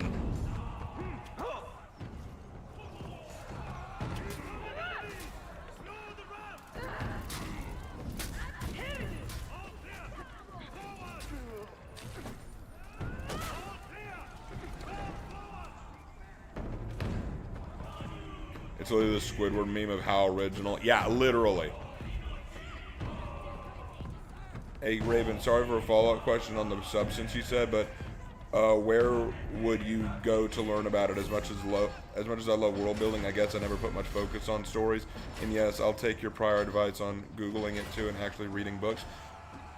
Toho, you gotta understand, when I said that, the issue is I don't like it when people just ask me very simple questions about franchises that I don't know as much about. I'll give you an example. I've had someone ask me, "Hey Raven, are they like I think it was a Star Wars question, like, hey Raven, why did the Galactic Republic and the Separatists go to war?" And I don't know the answer to that, but I'm kind of like, you can look that up, man. I don't know why you're asking me. If it was a question about my created lore or my opinion about the Separatists versus the Republic, that's different. I can understand wanting to ask me my opinion about it. But just asking me for raw information, I'm kind of like, you could look that up. You don't need to ask me. It's not a problem. It's just kind of a pet peeve of mine. It's kind of like, I don't mind sharing information that I can talk on specifically, but if I don't know the information, it's kind of like, I don't want to be that level of dick, but I feel like I'm that level of dick, if that makes sense. But as for substance and writing, the way you create substance as writing is you make it meaningful and relatable to you and your audience. So for example, let me think. Trying to give an example that'll help.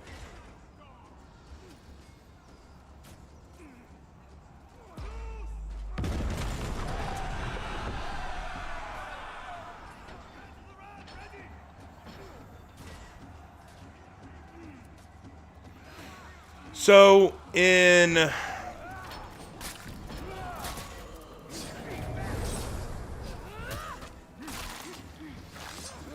Luke Skywalker from Star Wars. Let's go back to the Star Wars example. Luke Skywalker's backstory isn't super sad, if we're being honest. His aunt and uncle were killed by the Empire, but it's not all that big a deal. He doesn't make it a big a deal. It's not like he had long, thought-out moments with them.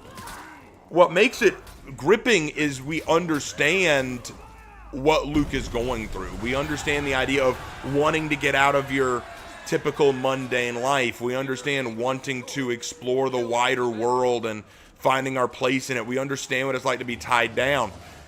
And then the opportunity to confront enemies, to stand up for something meaningful, to actually represent goodness. That's something that we can all aspire to do.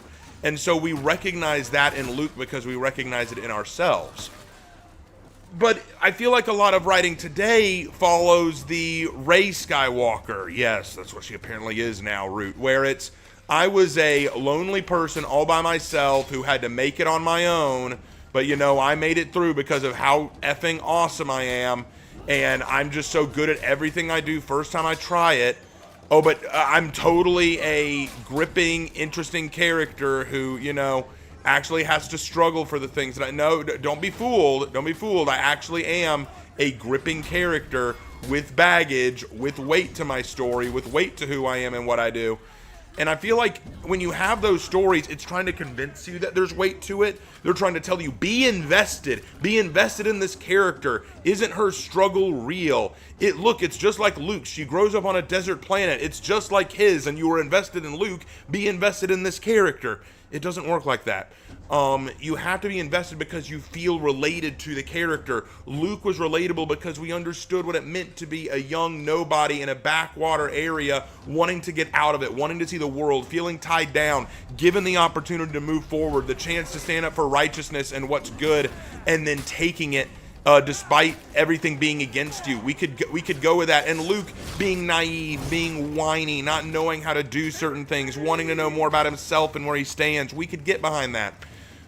With Rey, she was already good at everything she needed to do, even though it made no sense for her to be good at it. We can't relate to perfection. We can't relate to who she is because who she is not conducive to who we are. You need to create a story around characters who we either see ourselves in, could see ourselves in, or characters that are so dynamically interesting that we're gripped by their story. And I feel like good writing has just lost that. For lethality, you only go for killing blows, but not mission kills, so they are unable to fight but survive the hit. Say, like, falling unconscious or cutting an arm off. In my opinion, if they are unable to fight, then you don't need to kill them. All right, Striker, here's my response to that. And it's a good question, but it's my response. It is called an execution. The specific definition of execution is to kill. If you are doing an execution, that means you are killing them. They have to respawn now. No one's coming to pick them up. Right? And you can't, if you complete an execution, they're not getting up again. They need to respawn at the starting zone. No one's coming to save them, right? So in my opinion, if you're going to have something called an execution, it should kill. If it does not kill, it's not a worthy execution. It might incapacitate, it might take them out of the fight, and that can lead towards efficiency or realism. But I'm not going to count it towards lethality because lethality is killing. So, for example, if we had an execution, if we had a finisher where it would just knock them out and they'd be out of the fight, but it was done effectively and quickly, that might get high points in efficiency because you're getting rid of the opponent quick, but it's not going to get high points in lethality because it doesn't kill. Really, I also love the biblical influence of the Ravenlord lore. Yeah, I went into a lot of the Bible for the Ravenlord lore. I went into the Bible a great deal.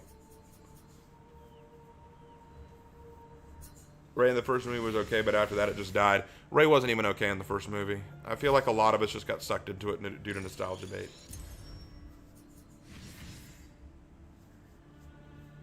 Oh, okay, that's fair enough. I was thinking about it because it's drilled into our head in the RN. No, it's okay. It's okay. I think we got time for one more, and then we're going to call it. One more. But here's the thing. When it comes to writing stories with substance, what I mean by that is you want a story that is going to enrapture your audience. They're going to want to see what happens next because they're engrossed in the character. Let me try to think if I can't give another example of what I mean. Like, take fight scenes, you know? For me, a good fight scene has real stakes. It has setup, it has stakes, it has payoff, you know? And I think you were mentioning The Last Airbender. Okay, let's see. A good example of a good fight in The Last Airbender versus a bad fight in The Legend of Korra. Oh, let me, what are my orders? I still gotta play, okay, we'll just do a samurai. I'm still trying to rep up Nobu. Let's just go Nobu. But let's go Shiori. So, in The Last Airbender, okay, great example. I got an example. Here's an example of what I mean. Let me give you my example from the Legend of first. Let's talk about Last Airbender, Aang versus Fire Lord Ozai, right? Aang versus Fire Lord Ozai. Not only was this battle built up in a huge way, like they'd been building this up for seasons. The fight was built up for seasons, but Aang was also nerfed because his Avatar Spirit State was locked down. So we have real struggle. We have a comet that has increased the power of Fire Lord Ozai exponentially to the point he could match an Avatar. And so we not only have a cool fight scene, but we have the stakes, because if Aang loses, the world is destroyed. If Aang wins, then the world is saved, right? So there's your stakes. We have build-up. This has been built up for a while. We have payoff. Aang hits his pressure point in just the right way to reawaken his Avatar state and bring down this epic godlike battle against the enemy. And it has another payoff with the reality that he can still defeat Fire Lord Ozai without having to kill him. Although I would argue that's a bit of a, what's what I'm looking for? Kind of a cop-out, if you will. Because I feel like suddenly introducing spirit bending was a bit of a cop-out. But let's leave that aside. The final fight was great because it had setup, stakes, payoff. You know what I mean? Okay. And it built up because we understood what both sides stood to lose or gain, right? And everything pretty much made sense. Now let's talk about Korra versus, what was that guy's name? Amon. The kind of build up in season 1. So, was there build up?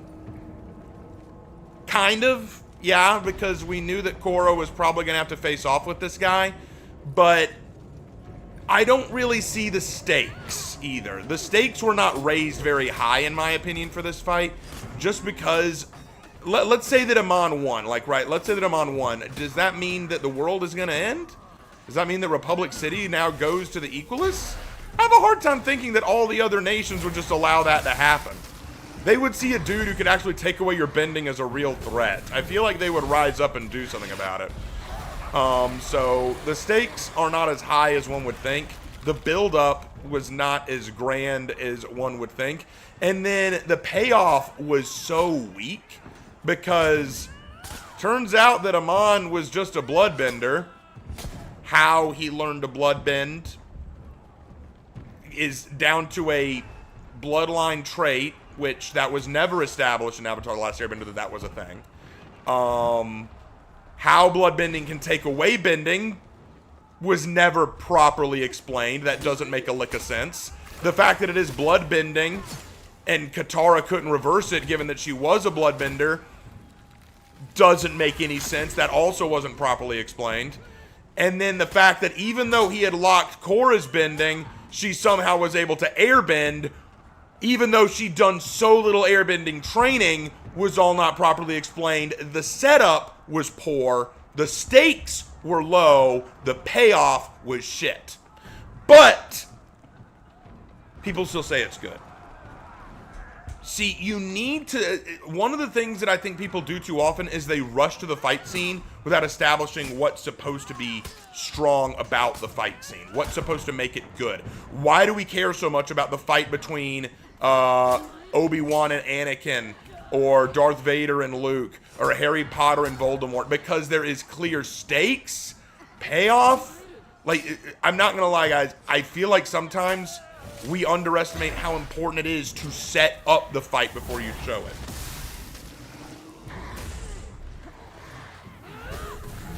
Can I have some advice because I'm making my own nation fit into the real world from medieval time to modern today? How should I go by the history without changing too much? You need, if it's a real world nation, like kind of like what Wakanda is in Marvel, where it's a real world nation that exists in our world, but it's fictional. You need to make sure you understand what nations surround it, what relationships it has to those nations, and freaking eyes. What relationships they have to those nations, and how they've endured and dealt with the wars and instances around those nations. Here's a question. What is your advice on writing a story where the chosen hero is a young duke, he was once a knight, who has just inherited his crown and throne, so he has been trained to fight since a young age, like all knights, but he isn't perfect, and he is trying to keep his lands intact as both his peasants and some of his vassals plan to revolt against him? I can't answer that just because what you've established there is a good character, but not a story. What's the story? What's the plot? Like, what's he trying to do? I guess a better question would be, how would you write a duke like this when he's confronted with this? You know, like, and so I guess you're saying his peasants and some of his vassals plan to revolt against him. Okay, why do they plan to revolt? Like, what's their reasoning for wanting to revolt against him? And after you answer that, ask the question, okay, so what do they want to do with that information? I guess that's my question. Like, they want to revolt. Got it. Great. They want to revolt. What do they want to do with that information? You know what I'm saying?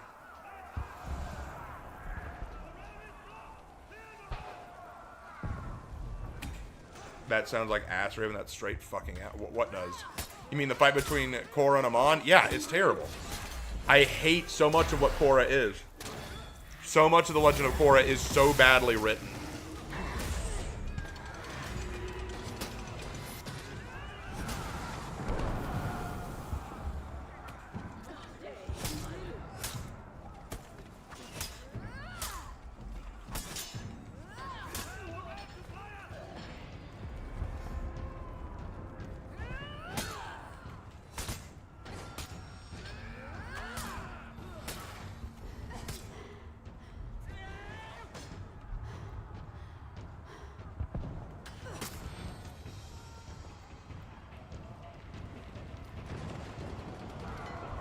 I mean, like at Game of Thrones Season 8, that was crap. Out of this day, fan refuses to see that as canon.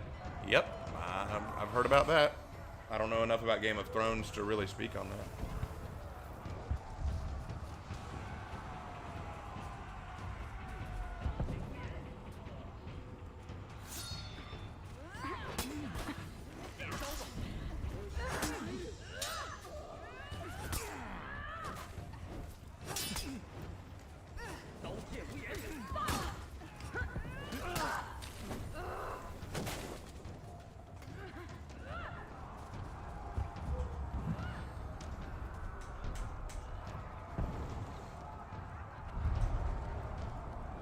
But yeah, if there's one thing that annoys me more than the lack of substance in modern storytelling, it's the way that religion is treated in so many stories, especially Christianity or Christian-like religions. Just annoys the spit out of me. So for those of you who don't know, I was playing Lords of the Fallen, and I was very engaged in the game. I was having a lot of fun. But I wanted to learn more about the lore of the world, and so I was doing some research on it. I was like, I want to look this up. So I was looking up the lore, like Aureus and Adoran and stuff like Adir and stuff like that, trying to learn like what's the lore, because it looked very Christian European inspired, and I was very interested. But then when I read about it, I was like, oh, God's evil, the devil's not so bad, and if you go God route, if you try to help God out, he kills you and most of the rest of humanity. If you help the devil out, you get to live, and the devil actually continues to protect the world. And in the sequel, apparently, you fight gods as well. So it's like, of course, right. I forgot. This is modern media interpretation of Christian ideology, where God is evil. Just...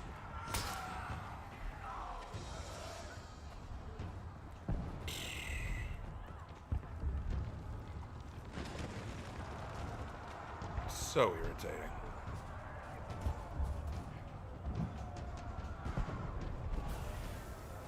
It's very irritating. I hate it.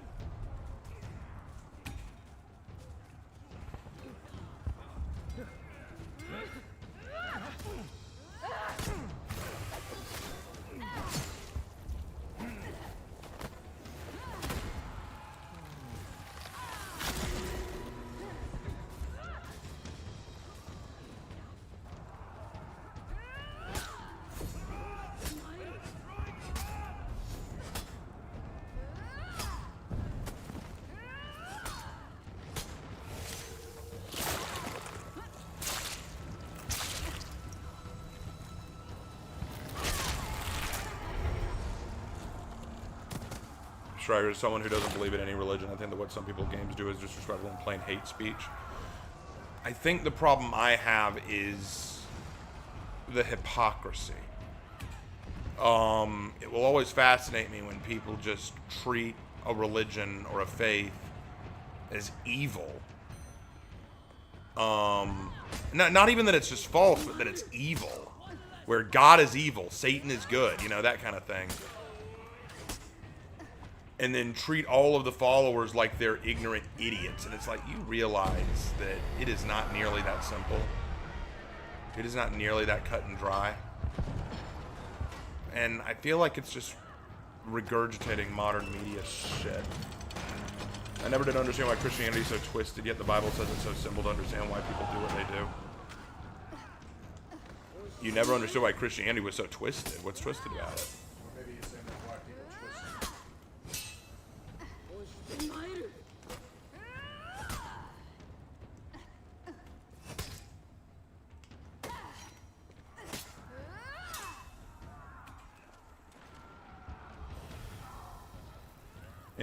Anyway, how you been, Raven? Long time no see. It's been a bit good, some. Yeah, I've been okay. Just rough day today. Rough day.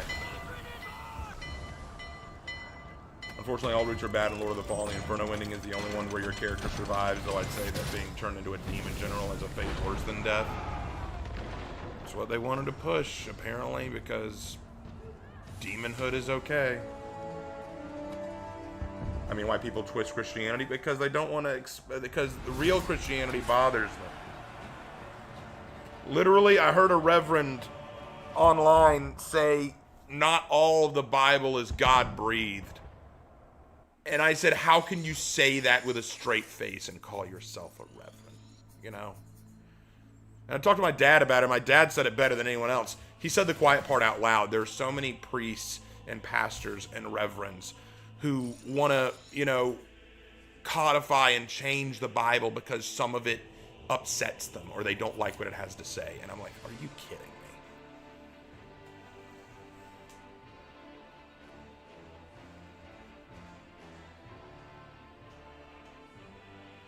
In my head, I think, what evil thing has God done? Because the only thing close is probably the Great Flood, but even then God apologized and said never again. The reason God caused the flood was because mankind had become so evil, so twisted, so far gone, there was no coming back. So God erased them, leaving only Noah and his family, and he said, I will never do that again because I'll never let it get, because it's never going to get that bad again, you know? And so people can look at some of the things God did and say, man, I don't understand why God did that. That seems really dark. But at the same time, the message of the Bible is not the dark things God did in the past. The message of the Bible is the promise of salvation in the future.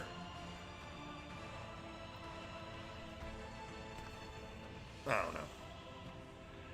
Doesn't the book of Revelation mention things will get worse until Christ returns? Yeah. Do I think that Goliath is part of the Nephilim? There is a theory that says that. I don't know if it's true or not, but there is theory that says that. Sorry, I meant what you said about why people twist God to be some mad God and Christians are suddenly lunatics. It's so confusing that God loves and Christ wanted to save us and people hate it. I'll explain why. I'll explain why. Because their definition of love is not God's definition of love. Jesus did teach us to love. And you know what? That sounds great.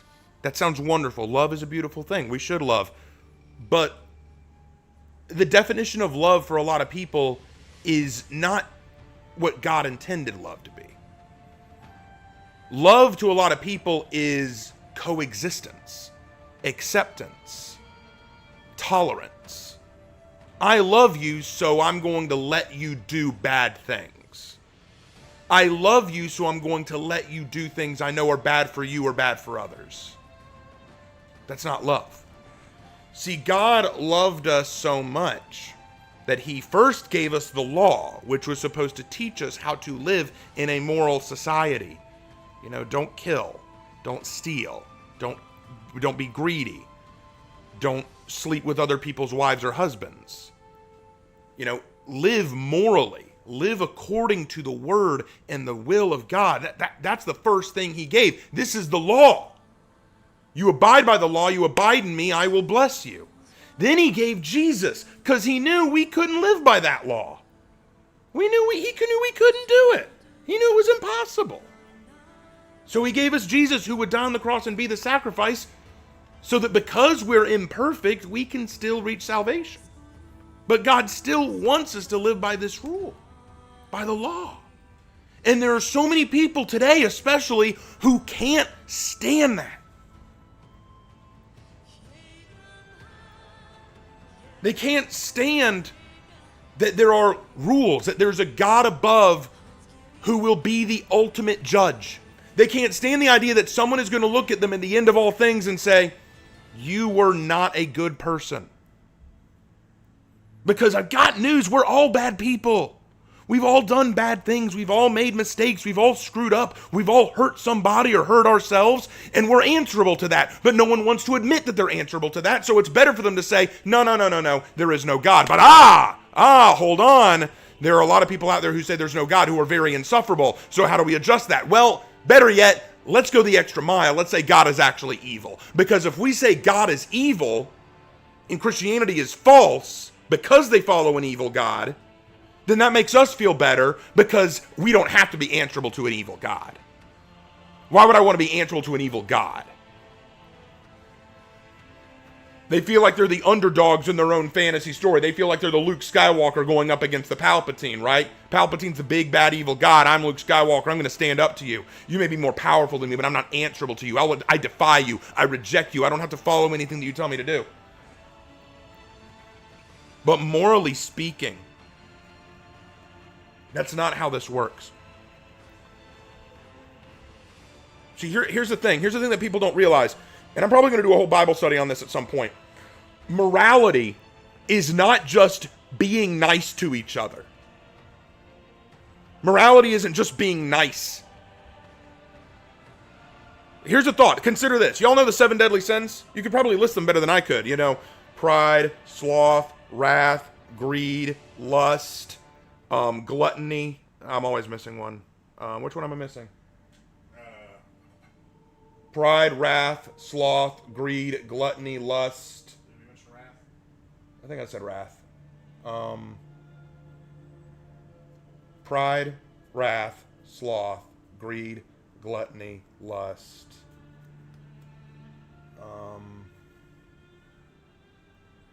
I'm missing one. No, I'm missing one. Envy, that's the one I'm missing. Okay, so you know all those, right? You want to know what's interesting about all of those, you want to know what's interesting about all those sins? Notice what they are. None of them involve physical harm. Why isn't murder one of the 7 deadly sins? You would think it would be. That's a pretty awful crime. Genocide is not one of the 7 deadly sins. Rape is not one of the 7 deadly sins. Why isn't it? Want to know why? Because those sins, those evil acts, are rooted in moral worldview. Our ancestors, the medieval knights, who people love to demonize, understood that true evil rests in your worldview. If you live a lustful life, of course, rape and adultery is going to follow it. If you live a wrathful, prideful life, murder is going to follow it. If you live a greedy, covetous life, then theft is going to follow it. The worldview you have creates the wickedness you do. But we live in a society now that says as long as we're nice to each other, it's okay. We won't hurt each other, so it's fine. But it's okay to have these sinful worldviews. Let's have porn readily available to us on every platform. Sex sells, after all. Put sex and naked women and half-naked men and all this in every single TV show or movie or game you can get your hands on, because the lustful worldview isn't the problem, as long as you don't actually rape. But Jesus himself said in Matthew 5, you have heard it said, do not commit adultery, but I tell you, if you even look at a woman, not your wife, with lustful intent, you've already committed adultery in your heart. He said, you've heard it said, do not commit murder, but I tell you, if you even hold hatred in your heart for your brother, you've killed him in your heart. It's a worldview. And too many people nowadays, especially Christians, and this is what bothers me, have built up this tolerance, this sort of tolerance of, look, it's okay, let's all be nice, let's all be friendly. Look, niceness is great, compassion is great, it's important. We were taught to be compassionate, we were taught to be loving, we were taught to be kind. Jesus taught us to love our neighbor as ourselves, to pray for our enemies, to love those who persecute you. Of course we're taught to love. But true love does not mean complacency. True love does not mean tolerance. I have heard Christians say that Islam is no different than Christianity. Bull. Our ancestors knew the difference. People have said that, Buddhism, you can be a Buddhist and a Christian. If you understand the tenets of Buddhism, you know that's not true. I've heard people say, you know what? God is just an idea in our heads. And any Christian who says that, I would question their salvation. But it's all about that tolerance. We just got to live and let live, guys. No, there is right, there is wrong, and you live by that. And understanding right and wrong is understanding the moral worldview. Loving others does not mean that you accept evil when you see it. Loving others means you call out evil for the sake of others. Think of it like this. If I see a child about to put his hands on a hot stove, and I say, don't do that, you'll burn your hand. The child looks at me a moment, then starts to do it again. I go, hey, don't put your hand on that stove or I'm going to spank you. So the child's about to do it again. I drag him away and I spank his butt. The child goes, why'd you spank me? I told you if you put your hand on that stove, you're going to get a spanking. You're not fair. Don't you love me? There's the rub. Did I spank him because I hate him, or did I spank him because I want to protect him?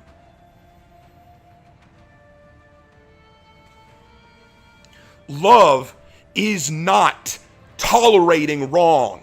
Love is not accepting wrong and living with it. Love is calling out wrong where you see it. Why? Because maybe you want to save people. I see my brother, this is true. I knew a guy from work, this was a while ago, and he was telling me about how he was not satisfied with his girlfriend, and he knew this other girl that he was planning on going on a date with. He was telling me about how he was planning on cheating on his girlfriend. You want to know what I told him right there? I said, buddy, I'm going to be honest with you. If you do that, I'm going to tell your girlfriend.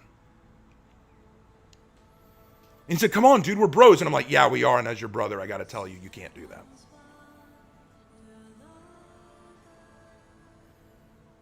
You consider me your friend, you consider me your brother? Okay, I'm your friend, I'm your brother. That means you're not going to do that. Well, I guess we're not friends anymore. Okay. But it would be worse for me to let you do that and go, hey man, we're still cool. Because I'd be letting him walk down a very evil path.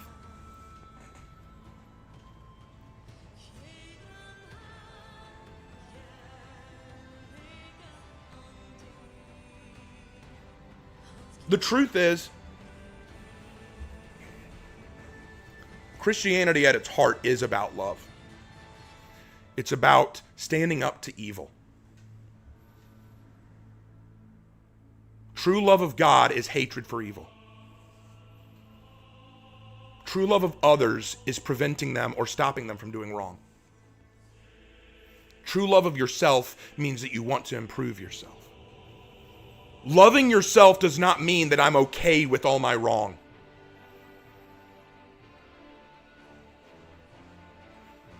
I mean, think about this for a second, and this is going to sound awful, but think about this for a second. You know about Pride Month, right? Know about Pride Month? Okay. I find that line funny. Pride Month. What's one of the 7 deadly sins if not pride? But we should be proud of ourselves. Proud of what? Proud of what?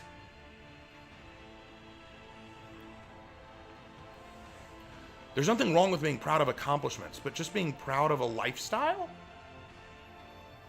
Good or bad? As a Christian, I believe firmly in trying to help people. I want people to recognize, look, I'm not telling people all the time, hey, you're bad, you're evil, and you need to change. I want people to know that I love them, but that does mean that when they do wrong, I'm going to say something. And sometimes people don't like to hear that. And that's why I think Christianity gets a bad rep. Because Christianity, true Christianity, does not tolerate evil, and this world is so accepting of evil.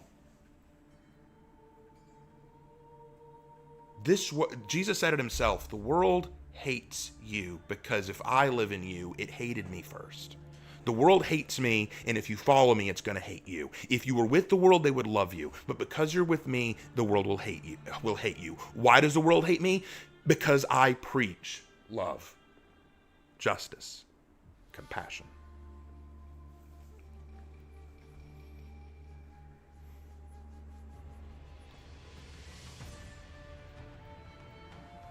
Love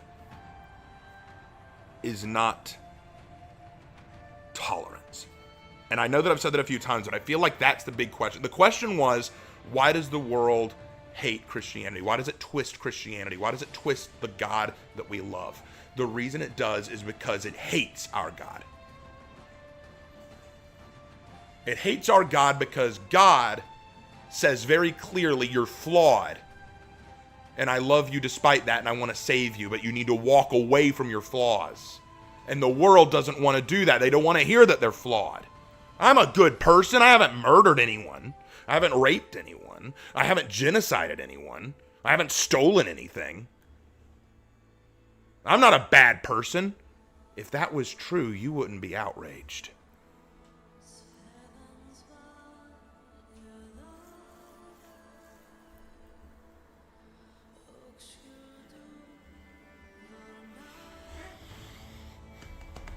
Well, I guess that's a long enough sermon.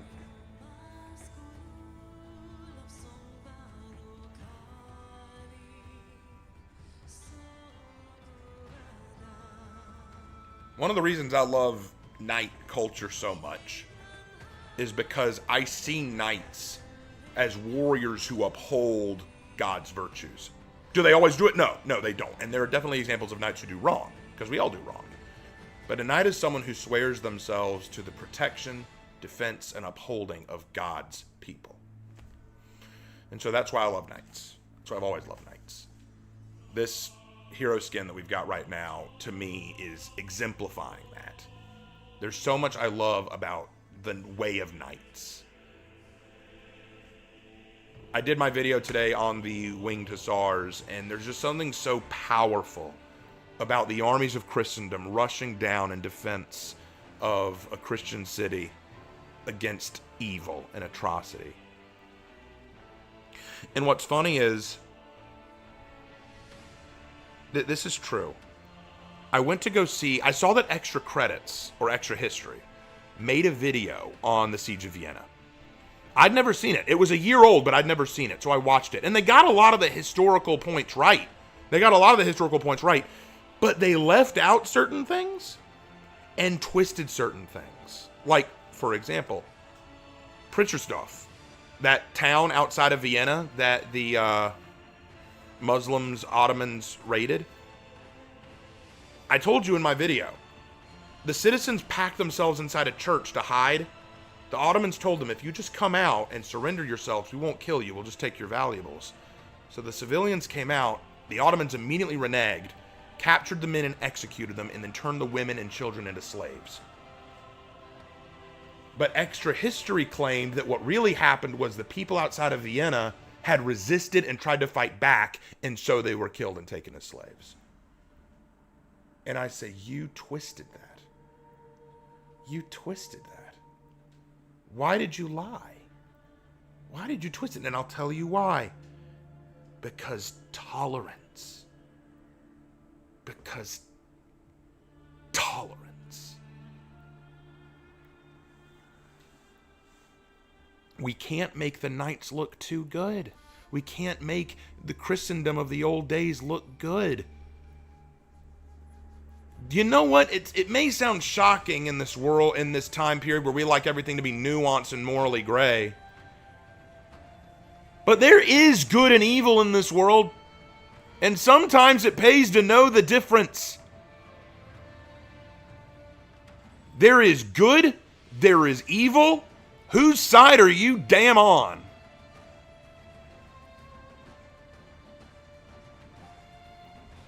And trying to wash it away, saying, oh, well, you know, they weren't all bad or they weren't all good. I'm not a child. I'm well aware that each side has its goods and bads. But you know what? In a situation where you had an army that showed up, enslaved over 52,000 people, reneged on promises of compassion and mercy, and then raided a city that had not provoked them, versus an army that came down to fight them for very little gain of their own, I think I know who the good guys are. It's kind of like when Lark and I were arguing with people talking about the 300 Spartans at Thermopylae and trying to say, well, you know, the Persians should have been the good guys because the Spartans practiced slavery and they weren't really a democracy. That was Athens, and Athens wasn't even that good of a democracy. So, you know, the Spartans were actually the bad guys. Interesting. Let's look at that again. Who were the attackers? The Persians. Why were they attacking? To steal land and to take it. Interesting. Who were the underdogs? The Spartans. Why were the Spartans and the Athenians and all the Greek city-states there? To prevent Persia from doing what? Invading their land. Was it provoked? No. So, the question has to be asked, does it matter which government was better or worse?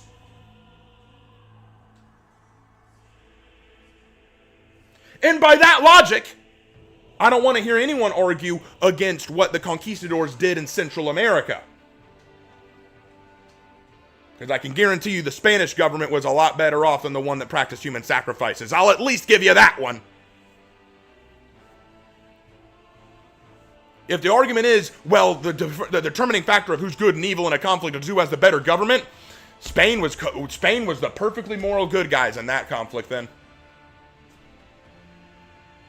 Sorry, you made the rules.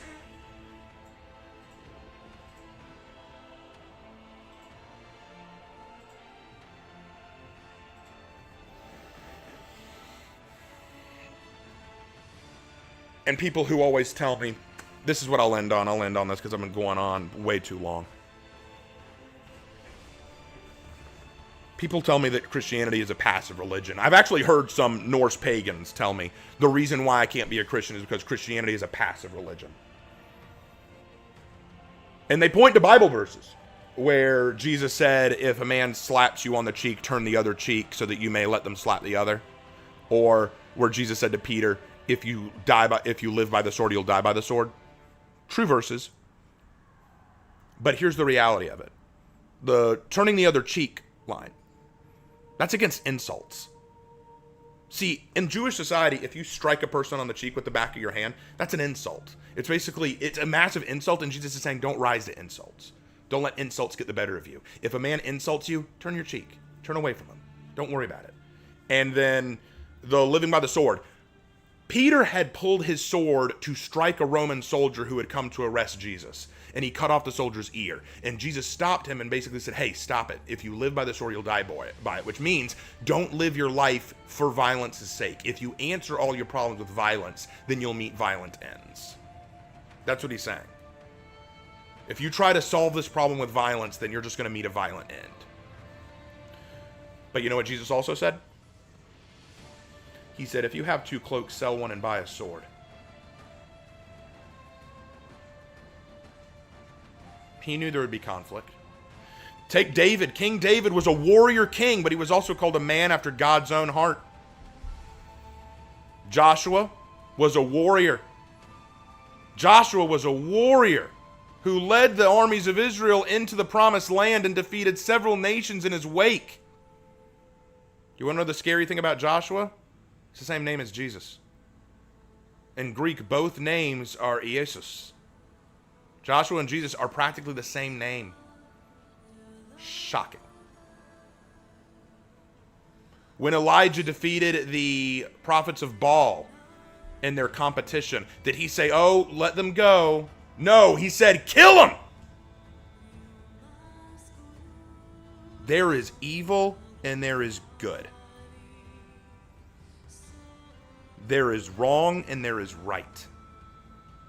Yes, there's nuance. Of course there is. There's always nuance in everything. I'm not saying there's not.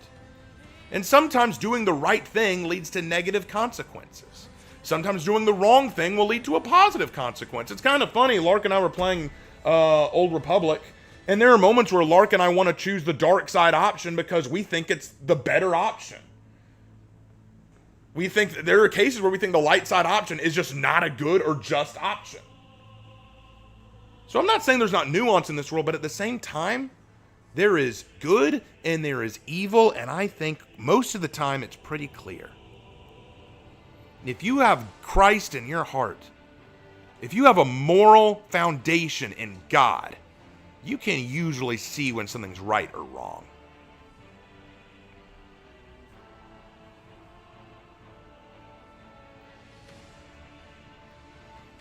I'm a knight.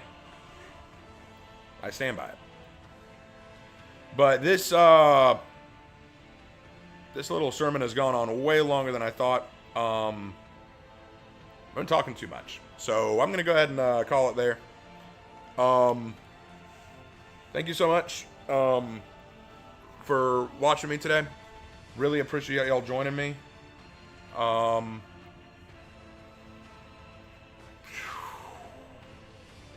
need to relax. All right. I'm going to chill out for a little while and play some relaxing games, listen to an audiobook, and get myself chilled out. Tomorrow, if I have time and I'm not too exhausted from work, we'll do a writing stream. Because Lark has an interesting writing prompt for me to try. So we'll see about that. If not, then Tuesday, we'll try something. All right, guys. Sorry about the sermon. Didn't mean for it to go off on that, but I'm glad you guys stuck with me anyway. I'll see you guys in my next one. Take care, everybody.